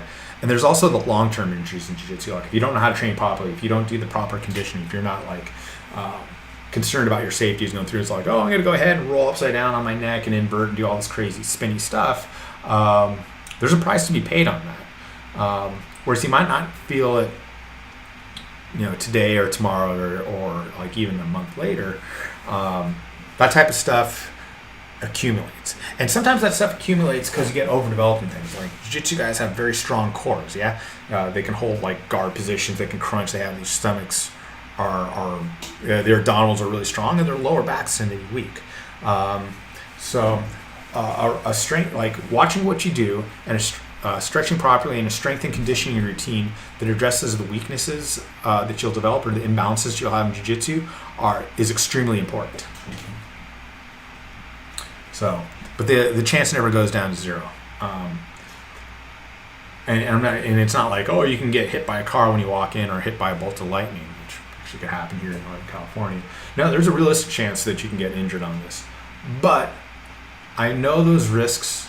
I'm very well worth it. And also, like, that risk is still worth it to me. Like, I'm going to go ahead and I'll press forward. It's not that big. I'm willing to go ahead and risk that. Like, I'm trained enough. And when I say trained enough, like, if I've had this before. I've had partners that go crazy and try to hurt me, or somebody wants to turn that into a fight. I've had that happen before. I'm confident in my skills and my ability to assess the situation. I know my training practices are. It's like, oh, all right, fine. This is what I train for. This is why I do this type of stuff. It's not what I wanted, but I can handle myself in that sense. Hey, is anybody else watching the Roy Nelson fight here?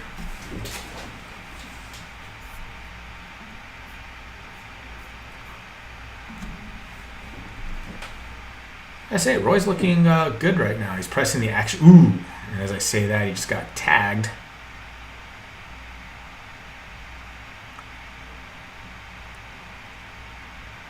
I should have checked and see what Roy weighed in yet. It's like the rest of them, like you can see like back muscles, you can see all that, and then that just belly is kind of hanging out right there. Remember from like the UFC gyms and stuff like that, or the UFC thing, like you can use that really well when he gets on top, but there's a conditioning factor on that. Let me look up that link. I'll post it up.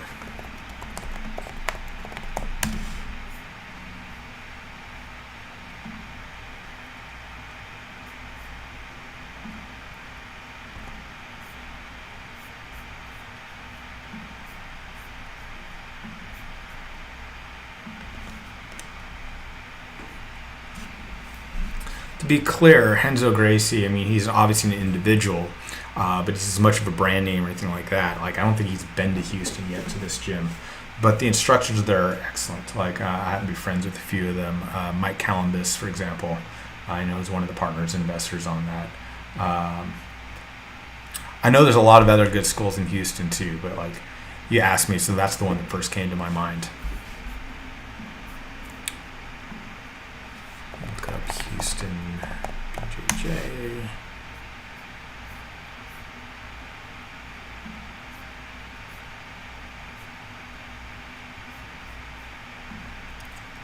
And that's the thing, like when looking for a school, like there's a number of factors on there. It's like, is it easy to get to is a good answer on that. Is it some place that you want to enjoy? If you hate going to the place, you're never going to learn anything off of that. Overall vibe, these types of questions that you're asking me right now, what you're concerned about safety, how do you bring up new students, those are good questions to ask when looking for a gym. Actually the first question to ask yourself is, why do you want to train? Like, what's your interest in getting in and training jiu-jitsu? And then when you go in, like, ask them, like, come in like with an open mind and a clean slate like that, and say like, hey, like, sell me your program. Like, what are you trying to do? And if their answer aligns to what you're looking for, that's a good step that you're finding at home. Whereas if they're trying to kind of tell you something that's not along your lineup, or their initial answer, like what they say is like, okay, explain to me what jiu-jitsu is. That's a really good thing, is like come in and ask like, give me your definition of jiu-jitsu, whatever martial arts you want to do. and see if they can even answer that, first of all. Like, how long or how concise, how well they can communicate that answer, and see if that lines up with what you're looking for. Like jiu-jitsu is almost like there's a parable in India about like the blind man and the elephant, for example. Like jiu-jitsu is such a deep art. Like, the blind men are seeing an elephant. So like one blind man goes up and grabs the elephant's tail. It's like, oh, the elephant, it's like a rope. Then another one goes to the other end and like grabs the trunk. It's like, no, the elephant's like a snake. And another one comes up and grabs the leg. Like, no, it's like a tree trunk. And they're all talking about the same animal, obviously. So jiu-jitsu is kind of like that. So if somebody comes in and they don't give you an answer that jives with what your perception of it is, look for a gym or look for somebody that does have that perception of that. Okay. Or, like if they're not quite your perception on that, or maybe like your perception isn't what you thought right there, get them to kind of explain like why you should be training with them. Like at this point, like, jiu-jitsu schools are businesses right there. We're kind of competing for your business. Everyone has their own different spin on things, should I say. And I don't think that we have to appeal to everybody as a school owner. We have to kind of find out what works for us and trying to attract an audience to this. But like, somebody who tries to please everybody isn't going to please anybody.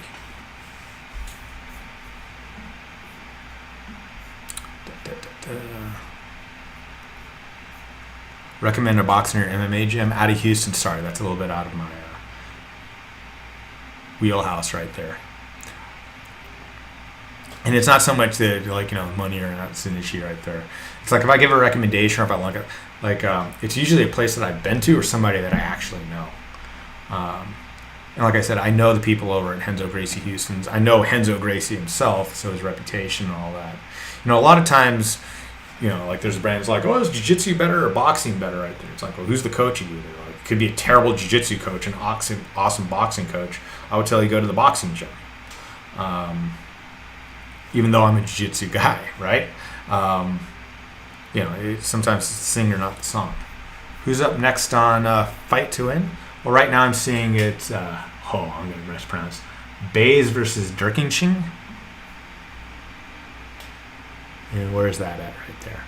Ooh, that's pretty close to the main event right there, actually. Joe Bays versus Joe Dirkington. I don't know anything about either of those guys, and I apologize for it. Really, I had another friend that was fighting off of this one, but it's really only the last couple of ones I'm super familiar with. With Fight to Win, and they're really smart about how they do their promotions. Like, back in the days, they're doing this right now. They'll have like 20, 30 guys on the card. The first 2/3 of that are all local talent. Not to say that the talent isn't high level or like you're not going to get great matches that way, but they do that to sell tickets so people come in. And then like the last couple of fights, like in this case, Homolo versus Tanner Rice, and neither of them native to Texas. Both of them are settled in California right now. Those are the ones that kind of, I don't want to call it more casual fans because like if you're following along just straight up BJJ, you're clearly not a casual fan. But those are the ones who will get a wider audience, so to speak. And like I said, I really wanted to watch this. I really want to support it. I love Fight to Win. I love the crew. I love what they're doing. Like if it ever shows up to your town, like you have to go to that show. It's so much fun. But I didn't do any research. So I'm looking at purely on the guys that I actually know. Especially the guys I purely know. And Nelson's kind of getting pushed up into the cage and not looking so hot right now.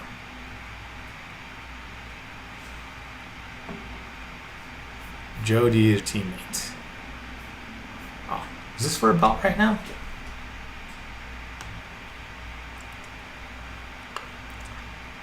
That's the thing with matchmaking, especially since you have so many matches to make. Like, I can't emphasize how difficult it is, and I've done matchmaking before too. Like trying to plot out like 30 people at a time, or 30 matches at a time. Blue corner one, who is that? Let me turn the sound on.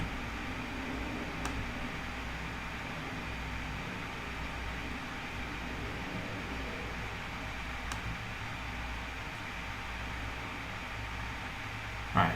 Guy with the beard, tattoos, and a leg locker jiu-jitsu rash card just won. I apologize. I don't know if that's your teammate or not. Oh yeah, bearded guy with tattoos and jiu-jitsu, that narrows it down.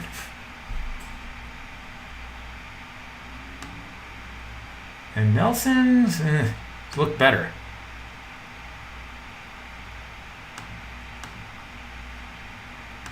Still got another round to go on that.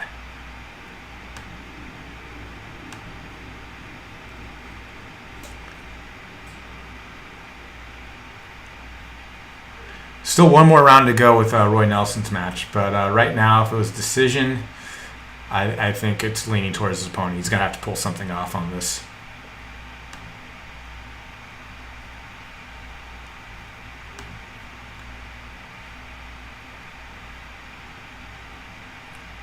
What was I saying? Oh, yeah.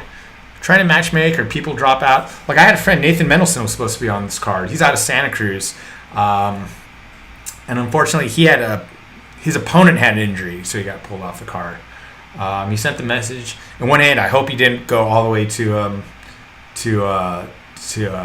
Texas for that match and have that pulled out. But on the other hand, Santa Cruz is on fire, so maybe it would have been good if he did leave.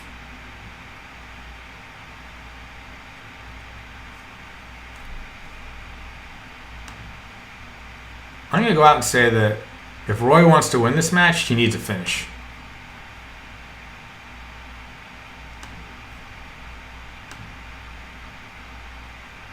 And it's not like he's doing crazy amounts of damage or, like, or anything like that to Roy. It's just Roy needs a KO in this case, or he needs to submit him or something like that.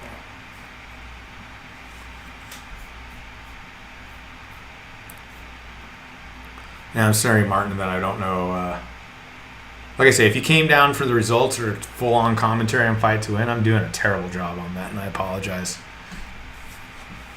But if you want to talk with the folks, myself and Jan here we go.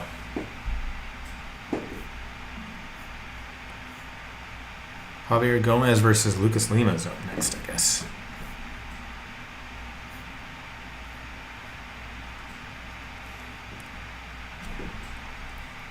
Can I rewind on flow?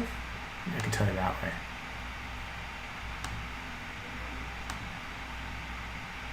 Actually, wait. Haha. That's one thing. You got instant replay in here because I'm streaming. I'll tell you one in a second.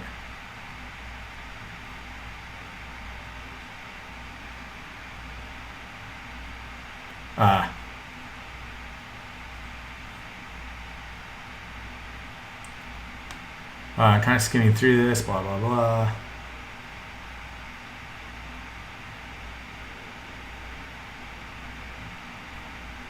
Yeah, no, Dergashin definitely lost, but looks like he'd been trying to do a cut-through pass this whole time.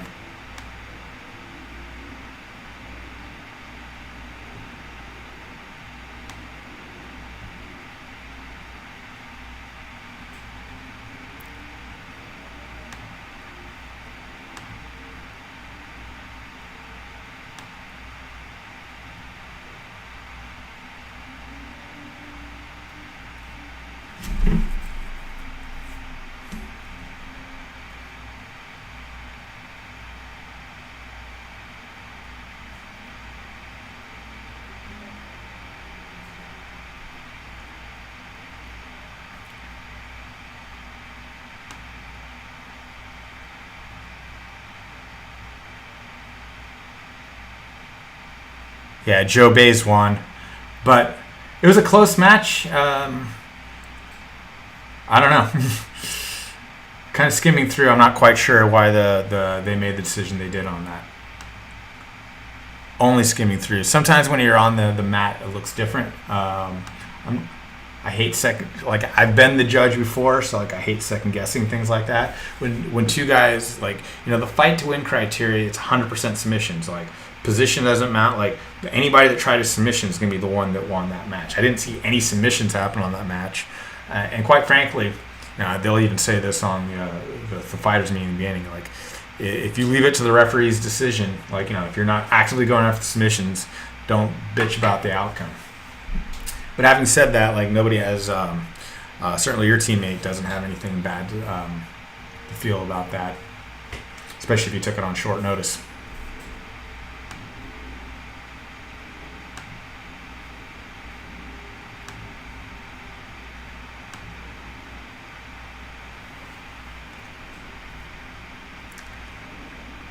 No, still a minute left to go in the match. And like I said, I'm going to say if Nelson doesn't score a KO right now in this last minute, then I don't think he won this match.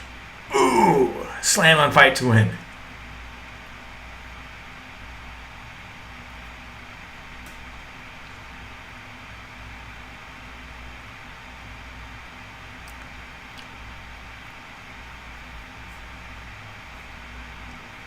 Nelson doesn't look like winded, or it's like, I mean, I'm not saying he's unconditioned. Like he certainly doesn't have a traditional MMA fighter body right there. And having a heavyweight leaning on you like this would definitely tire you out. And I have both these things on mute right now, so, but.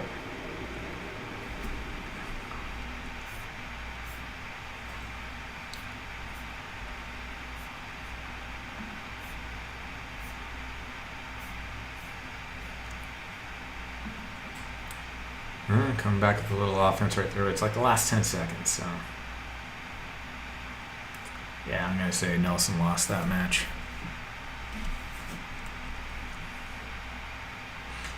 You know, the thing with like Roy Nelson matches, if you look back on his history and have been watching it for a while, it's like if he loses, it's not like it's a spectacular loss. It's just like you lost a decision, or like, you know, like his losses are just kind of like, it's not like he looks bad, it's like the match is bad. If that makes sense.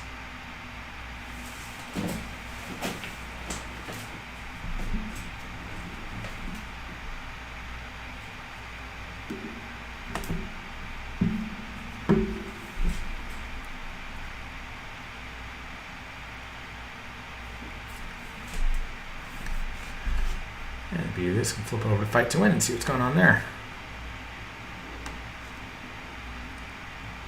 Lima versus Gomez, battle of two guys pulling guard. These are the ones I would have trouble commentating if you're watching right there. I mean, there's a lot happening, there's a lot of technique that's going on, but as a spectator, it's like, ugh. And as a commentator, like, your job is to kind of make that match as they're going through exciting. Like I said, like I've kind of had it, so like I can't keep saying technical battle during the match. It stops making sense after a while. They're using technique. You know, like it kind of reminds me of like if you've ever been to an IBJJF rules meeting. I've been to quite a few of those, and it's evolved into sport. You have to have the rules, and like I understand this. But before they used to say like when it came down to these really nitty gritty questions, they leave it up to referees' discretion, which is kind of a problem with anything like. If you leave it basically subjective, you leave it in somebody's hand. If you leave it to a judge's decision, that's always kind of an issue, in my opinion. It's not decisive. Like, you know, you scored more points or not. Like, you know, like in basketball, like, you know, or any of the more traditional sports, like you have very kind of like distinctive, like, okay, like you put the ball in the basket more times than the other person did. That's a very easy way to see who won or lost. But sometimes with these matches, especially if they're so close. Like the previous match was, or anything else. It's like, or even this match between Nelson versus Moldowski. You know, when it gets to subjective, like somebody says, like, okay, I think this person dominated. Like, you know, you have different criteria on this. Then that gets difficult. And that gets kind of problematic. Like in the IBJJF, like if you really press them for something, goes. That they leave it to referee discretion, which means it's left to referee's interpretation, and they'll come up with, well, that's why only black belts and brown belts are allowed to ref, which isn't an awesome answer. It's an understandable answer. Like, yeah, like Nelson officially dropped the decision. I see some play. Like, I actually see Valentin close right now. That's a big dude. Like, I know how big Nelson is, and Valentin looks like more traditional MMA fighter, and he looks thick. But Nelson's strength is deceptive.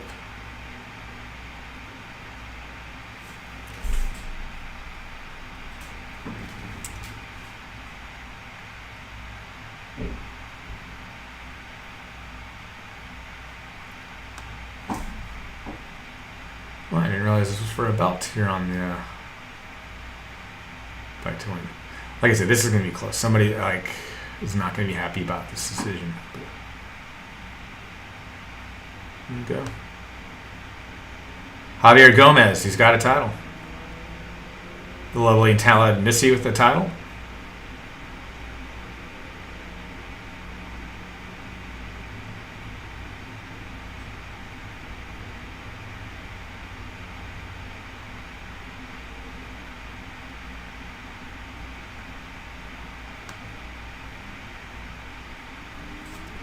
So there we are.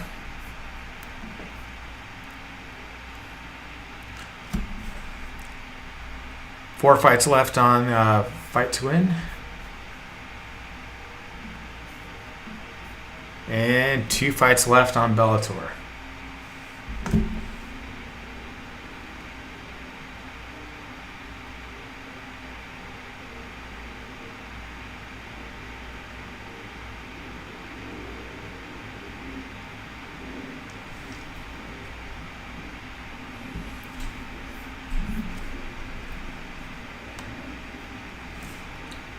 I think the next matches should be pretty fun, though.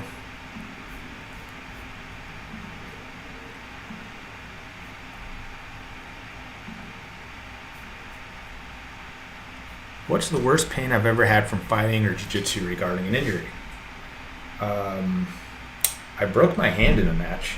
You're not going to be able to see it too well off of this, but I shortened out that knuckle. I always add that one, though, because it's a cool story, because I won the match. And I did realize I had broken my hand during that.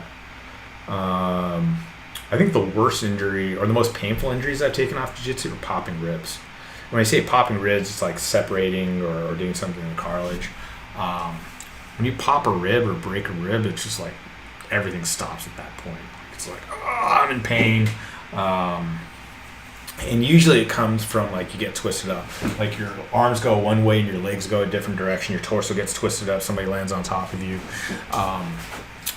And it's not just the injury, like, that happens at that point in the pain. Like, like, if you pop a rib, you're going to be in pain for weeks. And there's nothing you can do about it. Like, you can't go to the doctors. You can't wrap it up. You can't move. Like, laughing, breathing hurts. I used to take a lot of those back in the day just because, like, I moved so spastically without kind of control, like, and without a bit of care on that. Like, again, that twisting up and making people land on you. I'm very cautious about it now. Like, it's been very, I wouldn't say it's like, been very few and far between that happened. Like, I was fighting at the Masters Worlds, and my first opponent, Japanese, or second opponent, I think, the Japanese guy, he does a tomonagi on me, which is a sacrifice throw. You fall back, and he heel kicks me in the nuts. I've had the worst luck the last few tournaments that I've gotten injured in the last few matches. Well, this guy, like, kicks me in the nuts hard. And I was just going over, and, like, I wasn't thinking about the ref or anything like that. I'm just thinking, like, I kind of pulled it, like, yeah, that was painful, and it sucked. And I went over, and then he went to my back as I'm sitting there trying to catch my breath. Like, I was at that point, I was so stunned right there that it was a hard kick. Like, I looked on the video, and the referee didn't stop or anything like that. And he went to my back and tried to bow and arrow, and he was, like, pissed. Like, I wanted to kill this dude. And I wasn't going to tap to this. The tap wasn't happening. But he was squeezing, and he managed to pop my rib at the same time, too. And the nut shot subsided after a while, but the rib, like, I was out for a couple of weeks with that. I wasn't super happy about that. Ooh, John Combs is up. This guy's a buzzsaw. I think this guy is, out of Amal Easton's, he's fantastic. Do I know anything about the instructors at Glow BJJ? Yeah, Glow's up the street from me. I've rolled with Glow before, although I haven't talked to him in a while. Surprisingly technical given his size. Glow's a big dude. I don't know if he does most of the teaching nowadays, though. As far as the other instructors over there, I don't know them all that well. Like, they kind of, I can say I don't really know them at all, other than Glow. Like, I had met Glow when he first came up from Brazil, like, because he was teammates and he knew Batata pretty well. Potato is one of my old instructors. He used to teach at Half Gracie Mountain View Academy. Has his own gym right now. Potato is like a big influence on my game. But I think Logo was kind of bouncing around before he had his gym, teaching in various places, trying to figure this stuff out. And I rolled with him back then. And like I said, big guy. Big guy, but much more technical. Like the first thing he did was like pull guard on me, which kind of shocked me because he outweighs me by at least 100 pounds. And it's not that he was going light. It's like, oh, I'm gonna pull guard and just do that. With some guys who do like that. Like I think that was his game, that he wanted to pull guard on me. But I wasn't falling for that. I wasn't gonna go directly into that. But like in my head, I was just thinking, thank God I did not want to fight this guy on top of me. Like conservative, like I said, I'm about 170 or something like that. He outweighs me by at least 100 pounds. And not good weight either, let's just put it that way. Yeah, I see more of the Glogo guys showing up on tournaments every now and again, whereas I didn't before. It's funny, they're in San Jose and like he's doing his own thing and I know him, but like, I don't know. Yeah, I don't have a comment one way or the other about the instructors over there.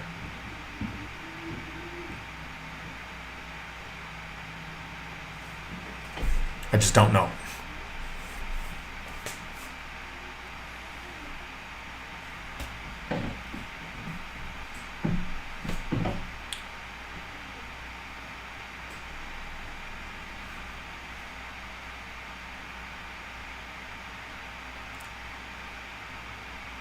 I'm enjoying watching this Combs match right now. He's got the top pressure. He's passing guard. He's got nasty guillotine. Like first time I was aware of him, I was actually coaching one of my guys, and Amal was coaching his guy. And like they were in the same bracket. Jeremy Jackson, who eventually moved on to Caio Terra's. But we were talking. It was like, okay, these are our top two guys, and I think Combs wound up winning the whole division at the Pan Ams. Like the guy just went through everybody. Like, I overuse the word buzzsaw a lot when you have a competitor that comes in at a high level. They just come in and just smash everybody.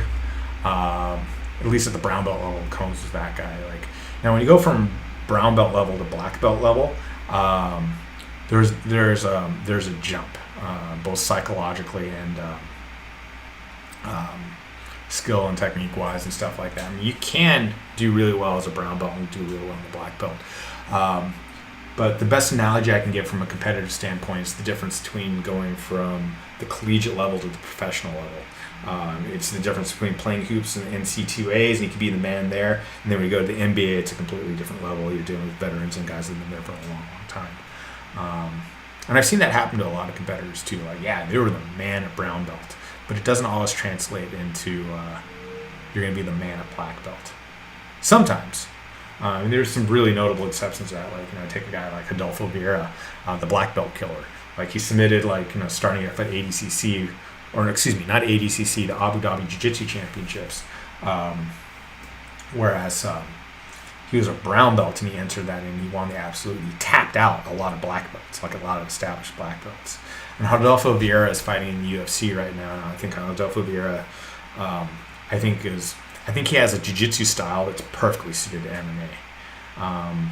And, he's still on the lower rung. He's still up and coming right now. But when we were talking about, like, awesome jiu-jitsu guys or, like, spectacular jiu-jitsu guys flying that flag and coming in MMA, Adolfo Vieira, absolute champion himself, is that guy. He's going to do amazing in there. Speaking of doing amazing right now, and no disrespect, I don't know anything about Combs' opponent. That was a nasty shoulder lock right there. I was about to say, like, I just know how good Combs is right there, that, like, when I saw this matchup, it's like, okay, I want to watch this. I'm going to be entertained. I'm going to learn something off of this because Combs is a beast. And like I said, I've seen it in person. It was like he was so hyped up by Amal Easton, his coach. I've known Amal since he was a blue or purple belt. I spent some time at our warehouse. We all kind of lived with each other, trained with him a bunch and stuff like that. Whew. That was clean and nasty. That's the only way to put that.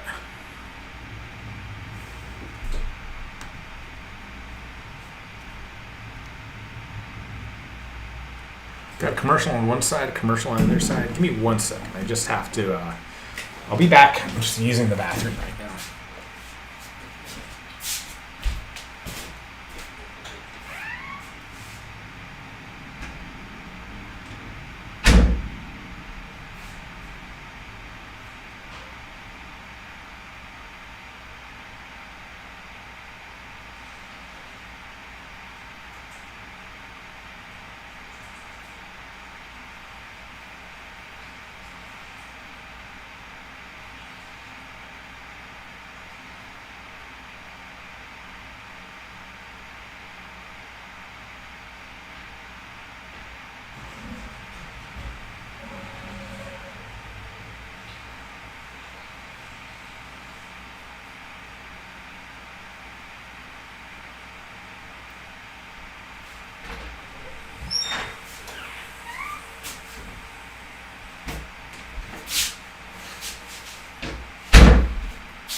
And fortunately, my bathroom is right behind me, as you saw that. It's easy to do. You know, the fact that both are on a commercial break and both are waiting for their matches to happen up there. This happens all the time. Like, kind of the equivalent is like, you know, if anybody is out there that's a coach that's ever done this before, it's like, you know, when you go to a grappling tournament, like the standard amateur tournaments and stuff like that, they usually have 3, 4, 8, 12 matches going on at the same time. Especially these tournaments like the IBJJF, like they're huge these days. It's like some of these events like the Masters Worlds, like, you know, you can have like 4,000 competitors over the span of a few days on that. And yeah, you wait. It's nothing. You're sitting around waiting, and then suddenly when your guys have to go up, they always come up at the same time. So it's like, who do I coach? And not only do they go up at the same time, you know, as Murphy's Law would have it, like one will be on one side of the arena or the venue, or whatever, and one will be in the complete opposite side. It's like that. And the funny thing is, like when you're coaching MMA, or when you're coaching and cornering and stuff like that, it's good to be there for support. You can go ahead and call out some advice and stuff like that. But it's up to them that they're on the mat or in the ring or in the cage or wherever it is. It's like, I think a rookie coaching mistake, and I can say that now because I've been coaching for a long time, is to think that you're going to be on the sideline and playing your, for lack of better words, your fighter like a video game right there. Call out, you know, left arm, go for the Kimura, go for this, like put your left foot up this way, make this grip that way. Like, again, like everything that you shout out is going to be heard by every competitor out there, or like everybody around there. So shouting that out doesn't make a whole lot of sense. I think of it more as like you're a conductor. It's like your work as a coach was done way beforehand, where you cornered the guy, you got the guy conditioned, you got him mentally ready, et cetera, for this. And then when you get out there, it's like, okay, like at best, you're a conductor and you're getting that tempo and getting things up that way. But yeah, that's what I think about that. And now, again, both matches are going up there. Steele versus Garmo on Fight to Win, and Julia Budd's waiting for her opponent to come up. Who would win a BJJ match? Nick versus Nate Diaz. I'm sure that match has happened plenty of times, so there's no need to speculate on that. I think Nick has the bigger wins in jiu-jitsu. And Nick has some size on Nate, too. You might have that big brother thing on that. Of course, whenever you see brothers go against it, like brothers really tend to go after each other. You know, Nick was not only more established in MMA, like, you know, it was kind of the way that paved the way. Like, he got his rankings well before Nate Diaz did, too. So, in terms of pure grappling, like, Nate's beaten some good guys. Like, I have a match coming up to release. I have Nate Diaz versus Josh Thompson. Like, Nate, both of those guys have competed on the grappling circuit a lot, actually. Aside from the MMA and stuff like that. But, yeah. But Nick's been at it for so long. He's literally like a generation ahead of Nate. Yeah, Nate's taken out some big names in the grappling circuit too, but I think Nick took out some bigger ones. So my guess is it's Nick, but I don't know. Also, lately these days, I think Nate's probably in better fighting shape right now. If like they were to have a match on Fight to Win or something like that tomorrow, and like, you know, they weren't brothers, I think Nate's more ready to go, whereas Nick, I'm not sure what's going on with Nick's career. I think that guy's been fighting for so long. He's kind of reaping the benefits of that. Like, and I know I've had these conversations with him before. It's like there's a couple of conversations. It's like, and he said these things in interviews. Like, number one, he actually likes jiu-jitsu more than he likes MMA. Like, the thing about MMA is, like, and he's good in it, he can make a living on it. But if the money was all the same, like, he'd probably want to be a professional triathlete, is what he said. Like, he's not like this inherent, like, he loves getting in the cage. It's like, nah, like he said multiple times he doesn't like that. And I remember I had a conversation, like, Nick Diaz is actually the first person that tapped me out in the competition. He caught me with a knee bar purple belt back when those were legal. Although we had a really good match between the two of us. And then I remember I had a conversation with him, like, he was like only 20 years old at the time, I think. And he said, like, he was really nervous for the match because, like, I had a reputation at that point and he wasn't sure what to expect. And I was just like, wow. And he's like, you've been fighting in the UFC. I was nervous about you. So we had a good laugh about that. He smokes the blunt faster than Nick or Nate. The funny thing is, like, if you ask me questions like that, it's like, I don't smoke weed. I've told people for years and years, I totally wish I could, but it just makes me stupid and paranoid. Like, I can't function at all on this. Like, I just don't like that. It's like, I get this wave of paranoia, like the very, very few times I have that. So, yeah, you might as well ask me which one's the better dancer on that. It's like, I have no idea. Like, that's so out of my wheelhouse. They don't talk, like, you know, when they're, like, as stoners, they don't talk, seem like the guys are going to sit there and inhale anything as fast as they can anyways. Like, they seem like the more guys to be, like, if they're going to do that, they're going to be pretty laid back about it. I will say, like, you know, personality-wise, Nate's always been the more gregarious, friendly one. Not that Nick's not friendly, but he's way more introverted, actually. Like, you know, like, if you don't, like, and I think that comes out in his interviews. If he doesn't know you, like, if he's uncomfortable in the situation, he tends to kind of go in. Whereas, like, Nate would be, way more outgoing, gets out there. You see Nate way more out in public. Like, you know, if you're native of Northern California, like, at tournaments, you're really likely to see him at tournaments and events. He'll be there cornering and coaching his folks. He really likes that. Like, I haven't seen Nick in one of these events for a while. And, of course, when Nate goes out, people are going to approach him like, dude, can I get your picture? Can I get your autograph? Can I get that? Particularly if you haven't seen him around, if you don't know him all that well. And he's always like, yeah, sure, no problem. Like, you know, he's always super cool about this. Like, I get the impression that Nick is not super comfortable in those situations. As a matter of fact, I know him well, and, like, you know, there's been times that, like, he didn't catch me right away, or, like, I remember, like, it was and granted, this was after a weigh-in, and I saw him, like, hey, what's up? And he didn't see me right away, and he kind of walked on, he kind of, like, went like that, and then afterwards he came back, he's like, dude, I didn't recognize you for a second. I was kind of in my own head, and he came back to apologize and said, what's up, and we had a little bit of a conversation. I love those guys to death, though. Those guys they use this term like fighters though. That, you know, their skill level, their game, like that mentality. It's like, you know, Nick ain't there for fun and games. He's there for paycheck and he's there for war. In that order right there.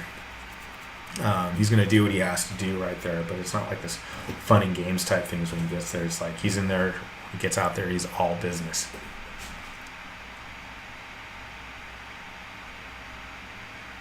Man, you got two good matches going on right now. I hate to say, I'm looking at the fight to win. I don't know. When I see the name Steele versus Garmo, I don't know who's who. And I don't have the volume up, so I couldn't tell you on this. But, this is an entertaining match. Again, I'm not going to do blow by blow or coverage and stuff like that because you could be watching alone and it's not mine. Unless you guys want me to. And the women's match, now that I said that, it's definitely slowed down.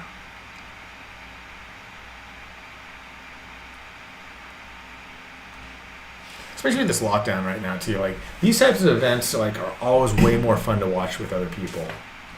Like having a group around and, like, you know, depending on where you're at, I know those gatherings aren't possible. So yeah, the stream kind of keeps me interested in this. Like otherwise, I might have one or the other playing in the background, and I'd probably be doing something else at the same time too, like multitasking.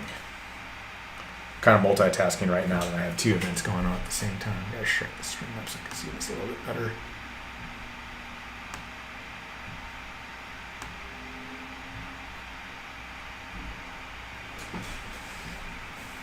Yeah, I wish I knew who's Garmo, which is Steelo. That's a good match right there, actually. I'm gonna say, like, in terms of evenness and action, the fact of moving around, I think whoever's wearing the white is doing better.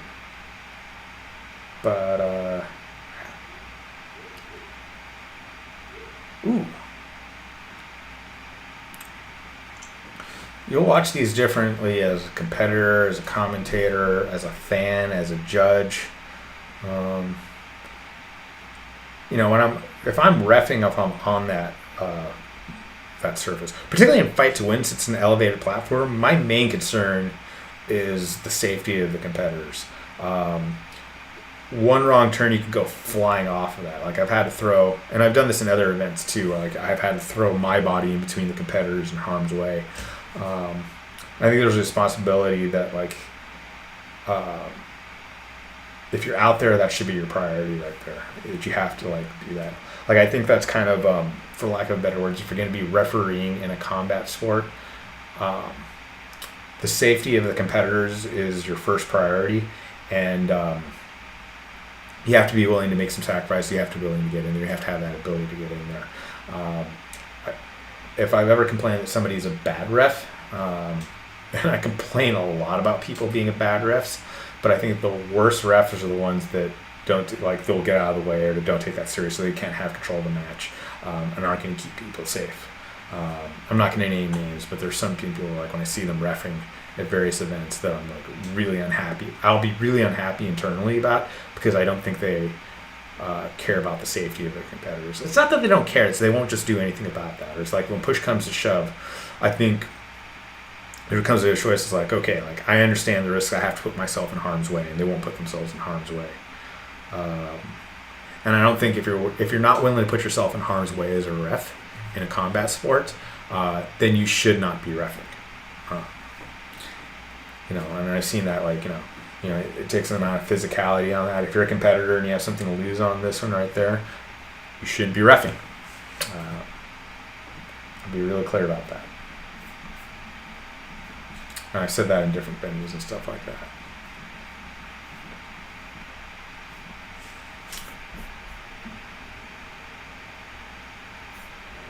Marcio Andre versus Ronaldo Jr. This match I'm excited about. Whatever happened to the ref, Josh Rosenthal? I just heard from Josh the other day, actually. I talked to him, texted him, and go back. I've known Josh since we were blue belts. But if you want to know the full story of what happened to Josh, he did some time. This isn't a secret or anything like that. He had a gigantic illegal grow house in Oakland.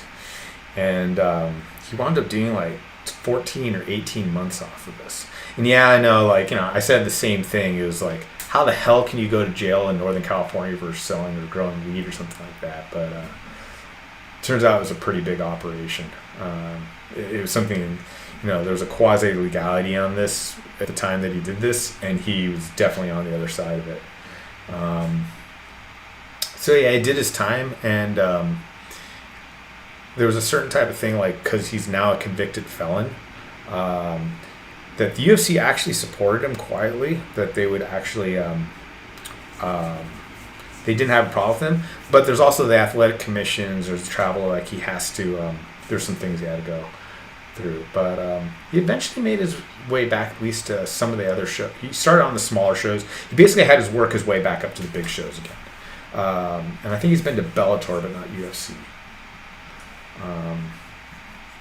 Yeah, and I think he's refereeing was never his full-time job. I think right now he's doing carpentry or something like that. I don't know, but I do talk to Josh on a pretty regular basis. I'll consider him a good friend. Or semi-regular basis.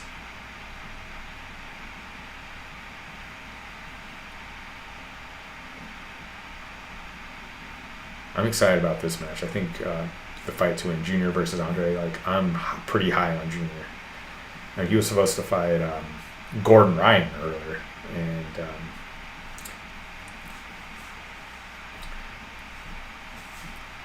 Gordon Ryan right now I think is the top grappler in the world. And I think he would have been the favorite on that match. But Andre is fast and slick, and he's like one of those guys that's like, okay, don't blink on that.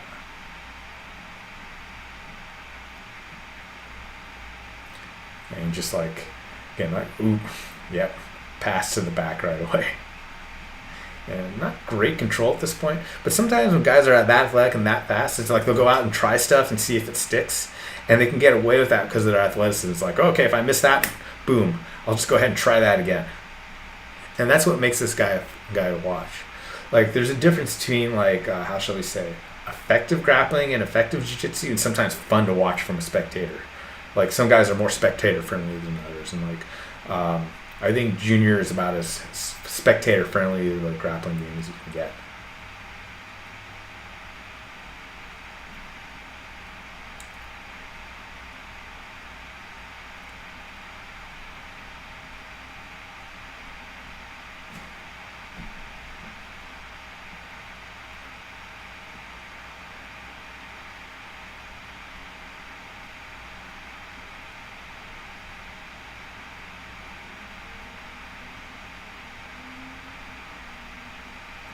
He's like one of those guys, like, if you're watching, like, I would never tell one of my students, like, okay, watch him to, like, I mean, to, like, learn a basic fundamental, or, like, you know, he's going to do stuff that you can't do because of that athleticism about him. But God, he's fun to watch.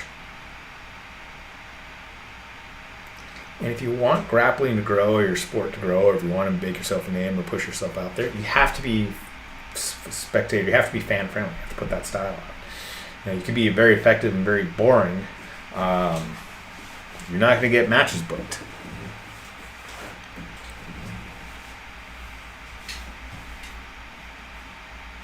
But if you have an effective style, like, you'll always find work.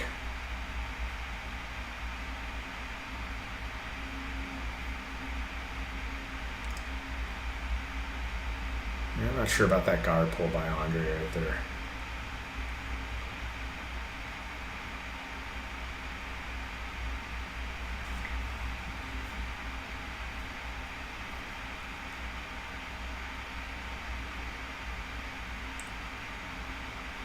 I mean, I literally bought the subscription to FloGrappling just to see Junior compete. Or one of the reasons why I bought it. Actually, it's the first time in a long time that I've bought or paid for, like, any kind of grappling or any kind of content. I usually get courtesy, or I'm usually working the event, cornering or something like that. But I think it's important to support these type of events too. You know, there's an economic reality. It's like, you know, buy the event so you can go ahead and they can make more events, essentially.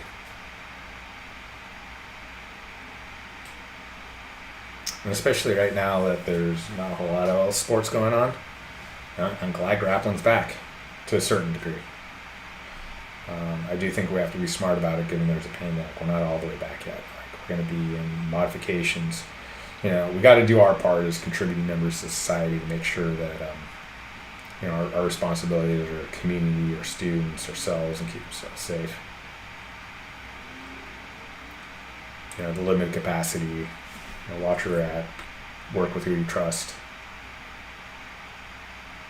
But, you know, like, you know, grappling MMA have shown the way, like, you know, from Dana White's Fight Island to what Seth's doing here at Fight to Win, to, like, now Bellator's back and stuff like that. So, like, there is a way back, like, you know, and I'm happy for that.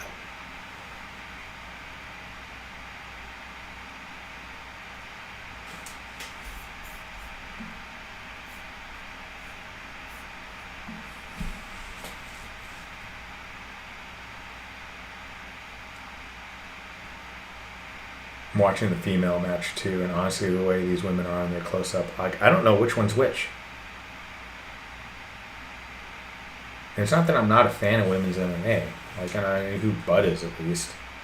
But like, they both have the same hairstyles. I can't really see their face, and I wasn't paying too careful attention right now. Like, I don't know which one's which. Thank God I'm not commentating on this.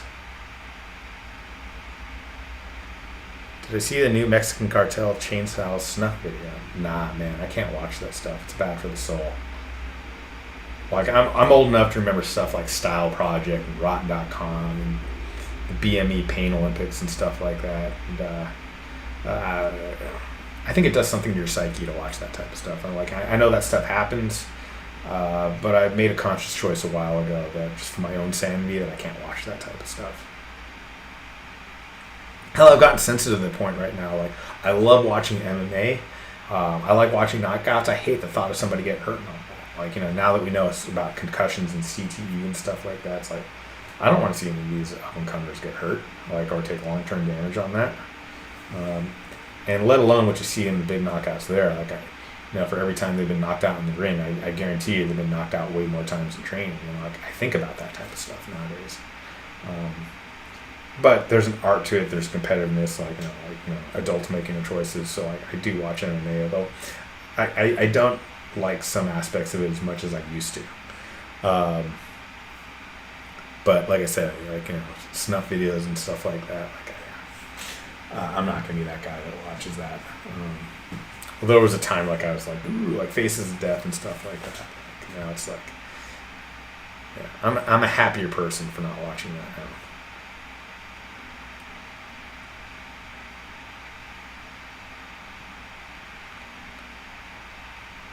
Andre's coming on strong on the Fight to Win match.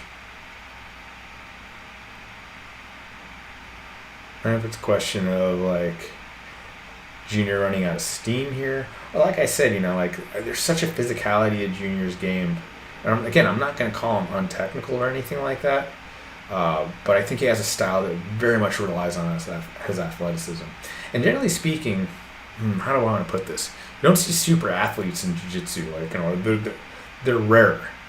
Like, why? Because there's not that same level of money in jiu-jitsu. If you were a super athlete, you're going to go to some place that pays you millions of dollars.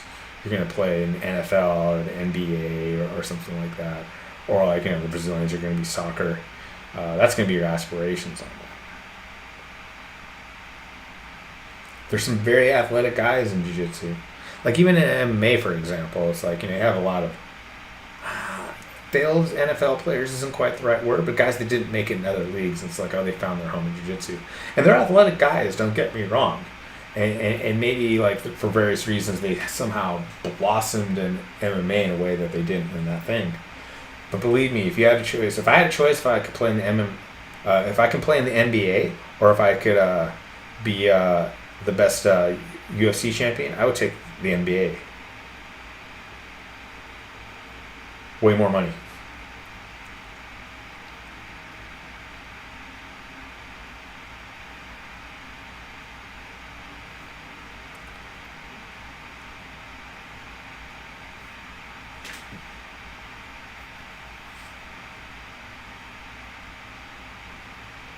End of the match here on Fight to Win. No. There's also the rules on that. It's like looking at the submissions. I think Junior won that one because they were both going for the double footlocks at the time, but if I'm a judge, I'm calling that for Junior.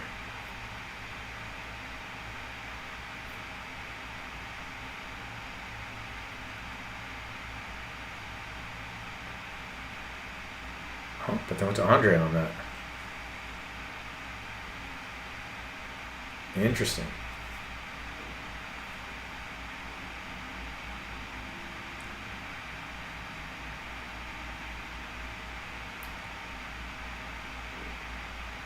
Great match. Again, it's the way these Fight to Wins work. I'm not sure if I agree with that. At any rate, I think, yeah. If it was Gordon in there, I don't think that's, I think,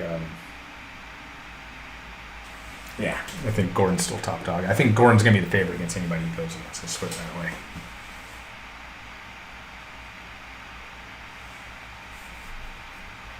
How to do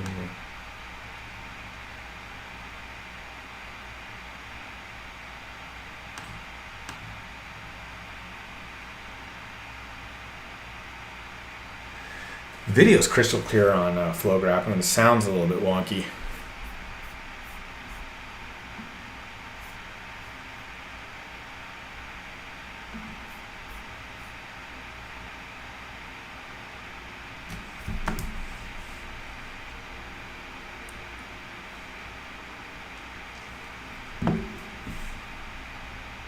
Just put it back on mute.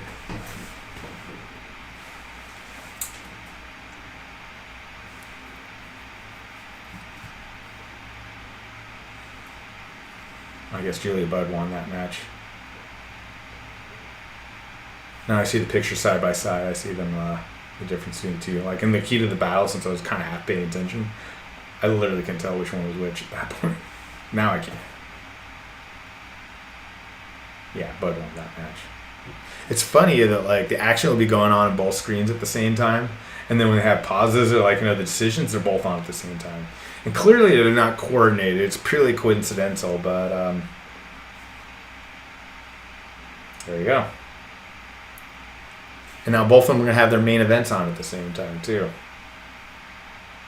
I'm going to try to be a little bit more paying attention to the main events. My suspicion is, I'm going to go ahead and make my predictions on this, that Bader wins in relatively quick fashion. And if he wins in quick fashion, like he has a strong argument that he's one of the top guys. And Homolo versus Tanner Rice, man, it's hard to say on that one right there. If they were in their prime, Homolo all day right now, but Homolo hasn't competed in a while. I think he's amazing, but Tanner has like, there's two factors on this. Number one, Tanner's a scrappy guy. You're stronger. And there's also the rule set right here. But, all right, I'm going to go Bader for the MMA match for Bellator. And I go home. So I'll go ahead and put that out there.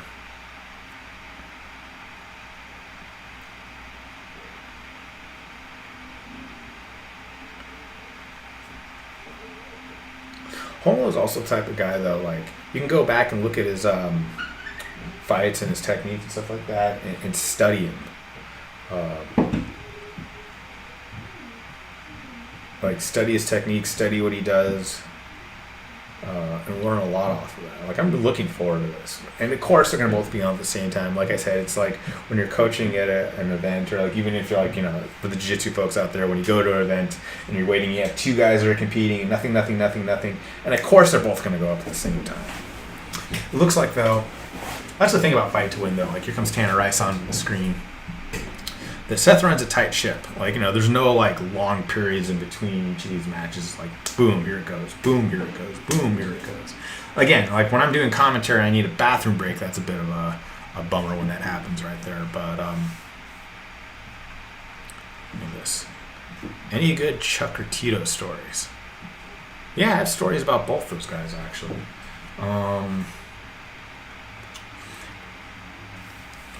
Before, like when Tito had gotten the title, like I used to see him out in the nightclubs all the time and stuff like that. Tito would always have an entourage. And Tito's actually a good dude. Like, they're both good dudes. And Tito by himself, like, I think is, how do I want to put this? I mean, yeah, he's always had this hard work about him. Like, he's a leader. You can talk with him, and like, you get the sense that, he's a good dude. I'm trying to find out better words than saying, like, yeah, he's a good dude. Like, I remember, like, there's a video I put up recently of the Tito Ortiz Invitational, and he was running, it was his first and only submission grappling tournament that he ever did. And he ran it really well. He took charge, and, like, he was a leader. And I've always kind of heard that about him, but, like, I sense, like, yeah, this guy knows what he's doing. Like, he's good for the sport, the art, and what we're going on in this. And I appreciated that. However, like, when Tito would go out, like, his entourage would be like, make way for the champ and stuff like that. And Tito, like, like when he's, like, I guess Tito, like, whenever he did anything, he did it big. So, like, when he went out to party, he was going to party. So, like, he'd be kind of sitting there, like, faded and stuff like that. And he had his people around him taking care of him, so he was okay. But his people like, yeah, make way for the champ. Here comes the UFC champ and stuff like that. It's like, okay, you guys aren't Tito.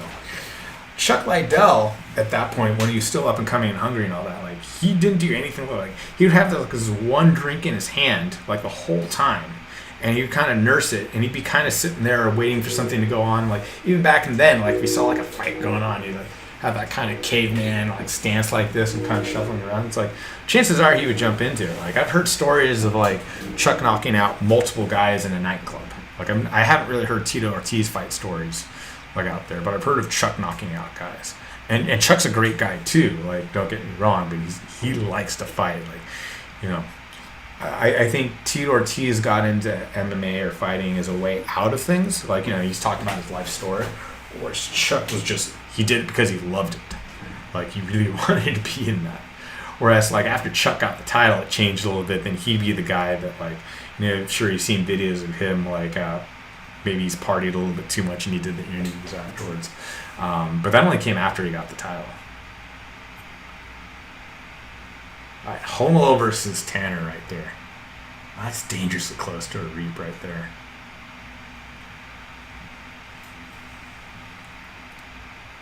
You can't sleep on Tanner though. Like, if there is a way to beat Homolo from, like, at least previously, it's to come at him with, like, an extreme amount of physicality. Like Homolo, like, I'm not saying he's very strong. But, like, if you're going to beat, like, you're not going to beat him, like, by being technical with him. Like, you have to come at him twice as hard as he's coming after you. And that was a nice sweep right there. Of course, none of these mean anything in the fight to win. Like, you need to get the submission. But, yeah, go off that. And again, he's an emotional fighter. Like, again, you'll learn a lot from him at a technical level. Like, you'll learn a lot from him, like, from a competitive level. He's fun to watch and stuff like that. But he's an emotional guy out there. Like, I've seen him, like, highest highs and the lowest lows. What's my most proud moment in my career as far as accomplishing what I wanted or helping somebody else? I would have to say it's helping people. Like, right now, like, the moment where I'm at right now, like, I'm not a guy that looks in the, like, believe it or not, I'm not a lot of the guy that looks at my past accomplishments a whole lot, although I'm proud of those. I'm a guy that looks to the future and it's like, okay, this is where I want to go. This is where I'm trying to move to. So my proudest moment has yet to come, and it'll probably involve, I'm proud of the guys that I built up. I'm proud of the guys that want to have a career in this. I'm proud of the fact that I've helped people launch their careers. Yeah, and the best is yet to come. Sorry, I'm watching and paying attention a little more to this match right now. So far, it's back to that stall circling around. A lot of times when you have guys that happen in these super fights and fight to win, it's like, I'll be honest with you, like the previous fights when guys are going after each other and maybe like the so-called not big names, a lot of times they're the more entertaining fights to watch. But by the time like the big names come across, especially if they competed a lot in different things, like it's fight to win, not fight not to lose. So they kind of play a little bit more conservatively. And there's the fact that, sure Tanner Rice has fought in this venue before, but the rule set and the mentality is different than, say, IBJJF, where you can win on positionals and points and stuff like that. What's up, Sean? Like, I've been there and I've heard guys coach, okay, score the sweep and wait till this. And it's like, and they're coaching as it was an IBJJF event, and that will cause you to lose a fight-to-win match if you fight that way.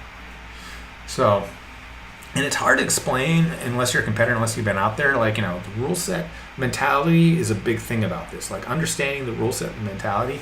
Now, the highest level guys will impose their mentality no matter what the rule set is. Like, a couple of years ago, Gordon Ryan won the no-gi worlds at his weight in absolute because he wanted to prove a point. It's like, I can win in any rule set. Like, whatever you think of Gordon, his personality, that there's a certain level of swagger that you have to take in there. And sometimes it's on your sleeve and sometimes it's in here, but you have to have that. So like, I gotta go ahead and I'm gonna pose my will on the situation and the opponent that's in front of me. And again, the fight to win mentality is different. You have to come in with a different mentality. You have to come in with a different swagger on that. I'm not the best competitor in the world. Like, back nowadays, like I'm too, for lack of better words, I don't have that same fire that I did like when I was younger. Like that I wanted to come in and like just basically, I didn't just want to beat you. I wanted to humiliate you. I wanted you to feel like you didn't belong on the mat with me, and I don't have that anymore. So I'm not the best one on that. Yeah, the rules can change the strategy too, but like I said, and you have to be aware of that. But like I said, the very, very, very top echelon guys are going to go ahead and they're still going to fight your fight on there. It's I'm aware of what that strategy is. I'm aware of what that mentality, but I'm going to go ahead and impose what I have on there. I'm not here to prove the point. I'm not out here that's my thought on it, anyways.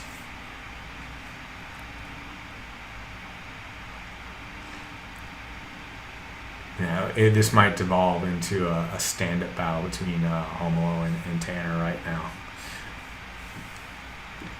You might see a great throw or not, but you might this has happened so many times in the main events, and Tanner went for a sacrifice throw there. At least action happened earlier on in the match. But I was going on to say there's so much kind of standing around and it's at the main event, in your big name, I was really looking forward to this match, but I also know with the main events, sometimes it kind of grinds down to home. Even with other events, say ADCC and stuff like that, the best matchups are usually, or the most fun matchups are usually in the early rounds when they're just kind of going for broke. And then when there's money on the line, you'll see how much everything conserves down, how much they shut down to a certain level and kind of go slowly. Timing of this just might be right. A minute and a half left on the on Fight to Win, and then that might just segue right into the Bellator match. So perfect timing.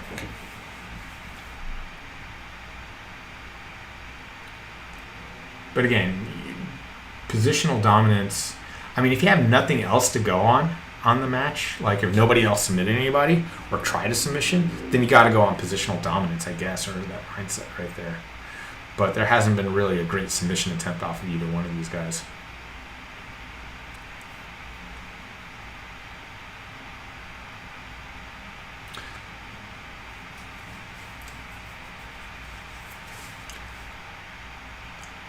And at this point, like I said, it's more of I'm going to say Homolo had more at stake on this than Tanner did. I'm not saying Tanner doesn't have the names to get out there. Homolo's been at a higher level though. But Tanner's taken too, and he doesn't have something to lose on this match. But he has everything to gain on this.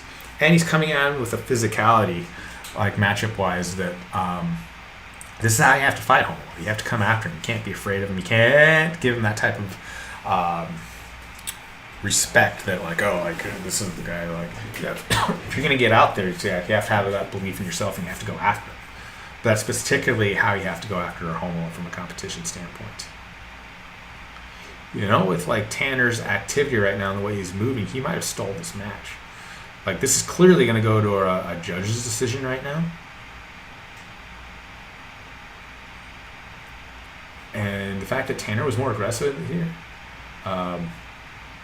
it's going to make this difficult. And again, props to Homo. He hasn't competed for a while. He's been focused on coaching for a long time. And I did pick him as my favorite on this.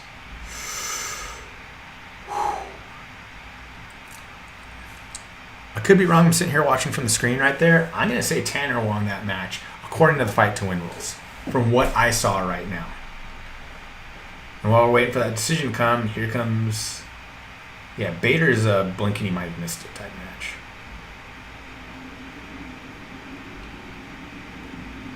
And then they split to Homo. Again, it's if you leave it up that way, you can't really complain too much about that. I'm going to go on record, though. I think Tanner or Ice should have won that match. But it was a close match, and it's not a robbery or anything like that. Robberies, people's oh, this person got robbed. Now you're biased on that. Nobody got robbed on that. It's just what happened on that particular match, and somebody had a different perspective. I thought Tanner Rice won the match, but the fact that Homolo got the decision on there, I can't be upset about.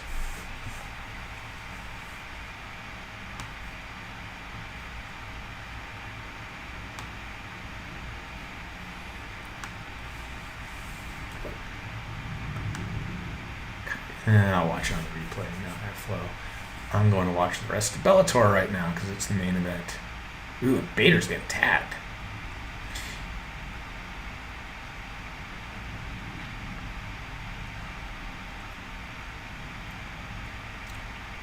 think Bader really came to his own. I think his skill set's perfect for MMA. He's also 37. This is not a young man's sport. So the physicality and the dominance that you had, like, you know, a few years ago, I'll tell you for myself, like, there was my physical change when things kind of slowed down, when metabolism, the injuries piled up and took longer. Happened to me around that age too, about 36, I think. Like, I noticed a difference. Like, just woke up, it's like, ooh, I don't know why I hurt right now. I don't hear what Homo wants to say.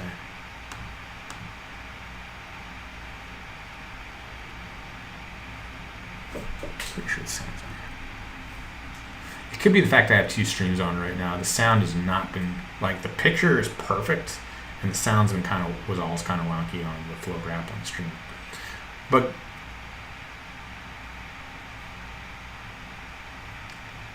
yeah, just cut out again. But just given how it is,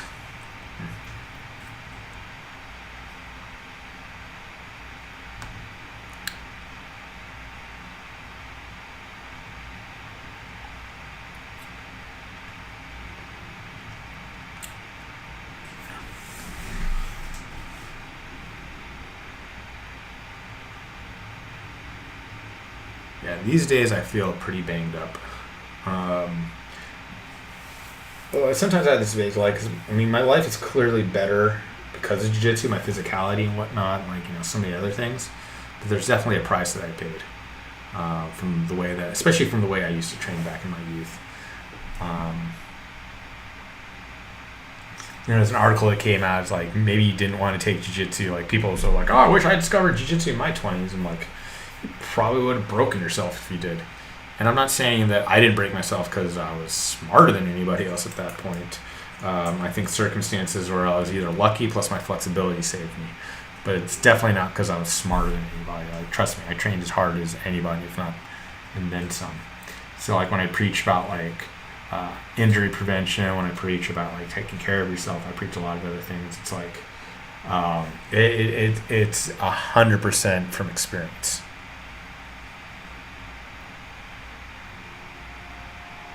Oh, Bader's on top.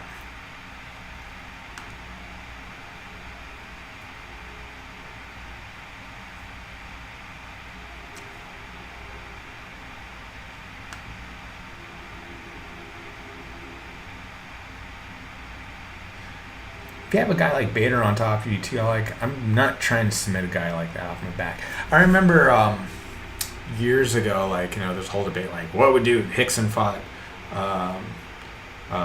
Fedor. It's like the big question. And like, oh, like, I'm a jiu-jitsu guy, I would try to submit him off my back. And, like, Hickson had answers like, I wouldn't try to submit that guy off my back. I try to, like, at least told the students that. It's like, I try to mess him up as much as I possibly could and survive until I can get to a better spot. Of course, then Fabricio Verdum managed to submit Fedor off his back when they fought, which was, I remember that happened here in San Jose. Like, you could hear a pin drop in the audience when that happened. Like, it was just such utter shock when that happened. Ooh. But, again, just because I can fight off my back doesn't mean I want to be on my back. Ooh. Good kick back from there. I'm going to say, though, round 1 to Bader.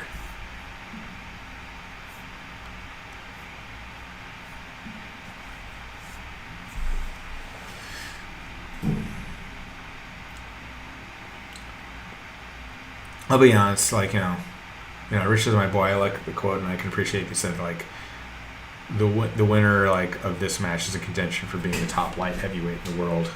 I think John Jones is by far the top light heavyweight in the world, and everybody else is fighting for number 2.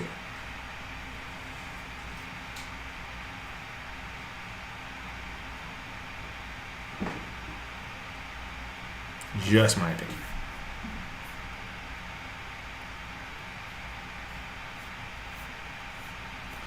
But that's not to say I have any, like, you know, if Bader was to fight John Jones, John Jones is the favorite against anybody. But if John Jones was, if Bader was to fight John Jones and beat him, like, it wouldn't be a huge shock either.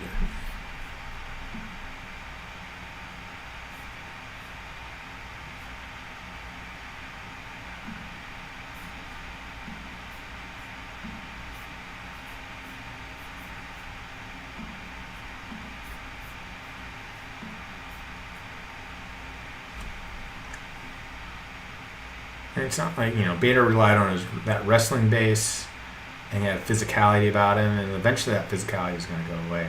Whereas Jones is early 30s right now. Jones is just a freak of nature. Do I think Bader would win against Jones? No, I don't think Bader would win against Jones.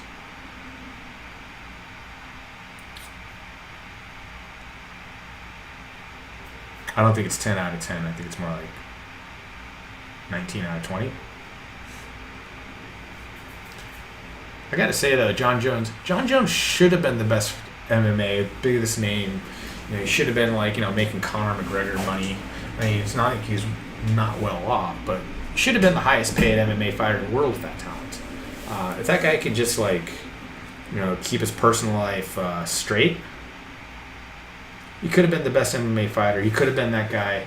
He could have been the guy that carried it to the end. He was the chosen one with all that talent. And he could have been that guy.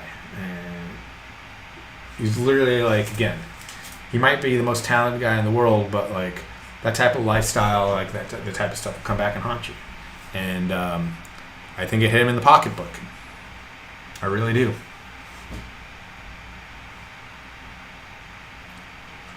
Again, he's still rich, but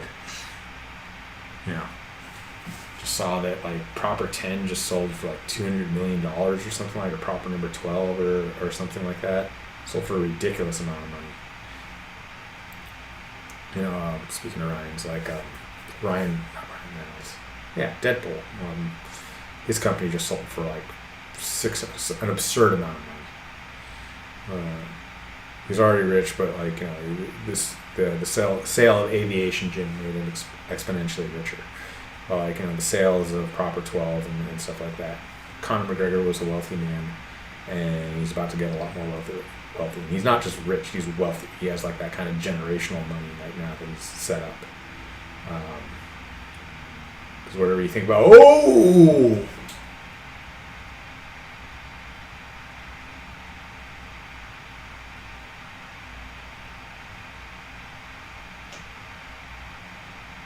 they're letting this go for a while. Forget about Bader beating John Jones. Bader's not even beating this match right here. He is taking... Wow, they left this... A lot of refs would have stopped this.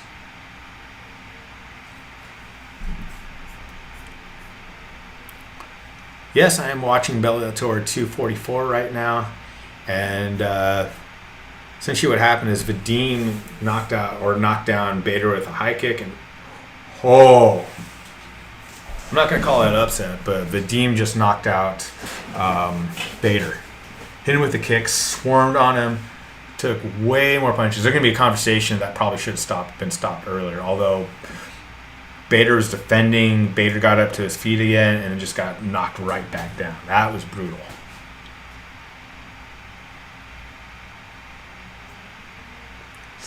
Play, and he just got clipped, got caught. Again, it's that physicality. It's it's that age right now. You're not going to be taking those shots. Right roundhouse kicked, landed right behind the ear, knocks him down. He's kind of covering up. That is a highlight knockout right there.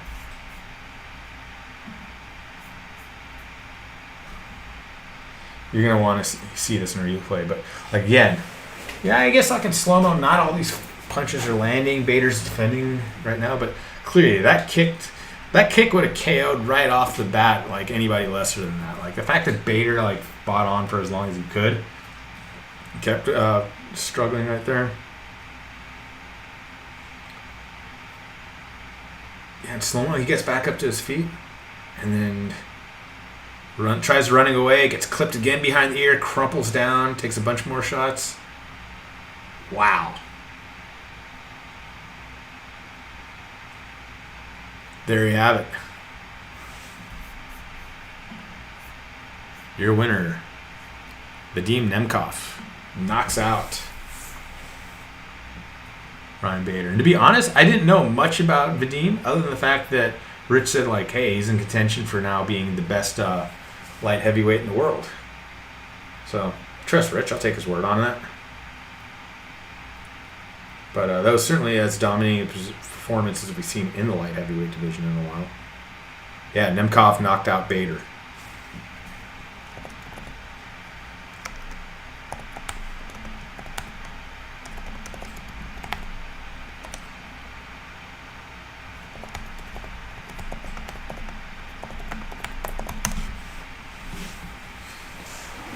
So it's clear on that.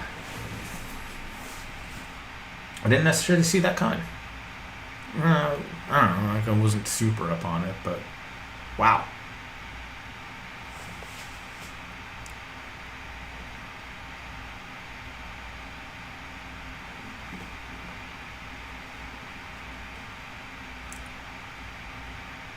All right, folks. I've been chatting here for about 3 hours or so, and it's been a fun time. Is he 27 years? Yeah, he was definitely younger. I don't know exactly how old he was, but he was definitely younger than Bader.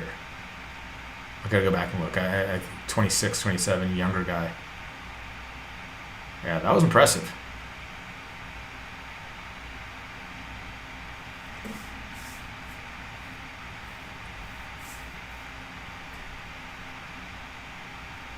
Cornered by a guy like Fedor.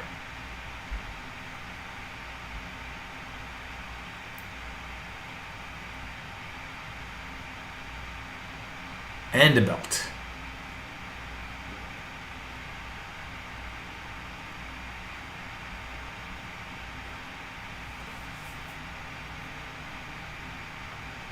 Wow. All right, folks. I had fun. I'll probably do another one like this again for an event of some kind. I'm not sure which one's next.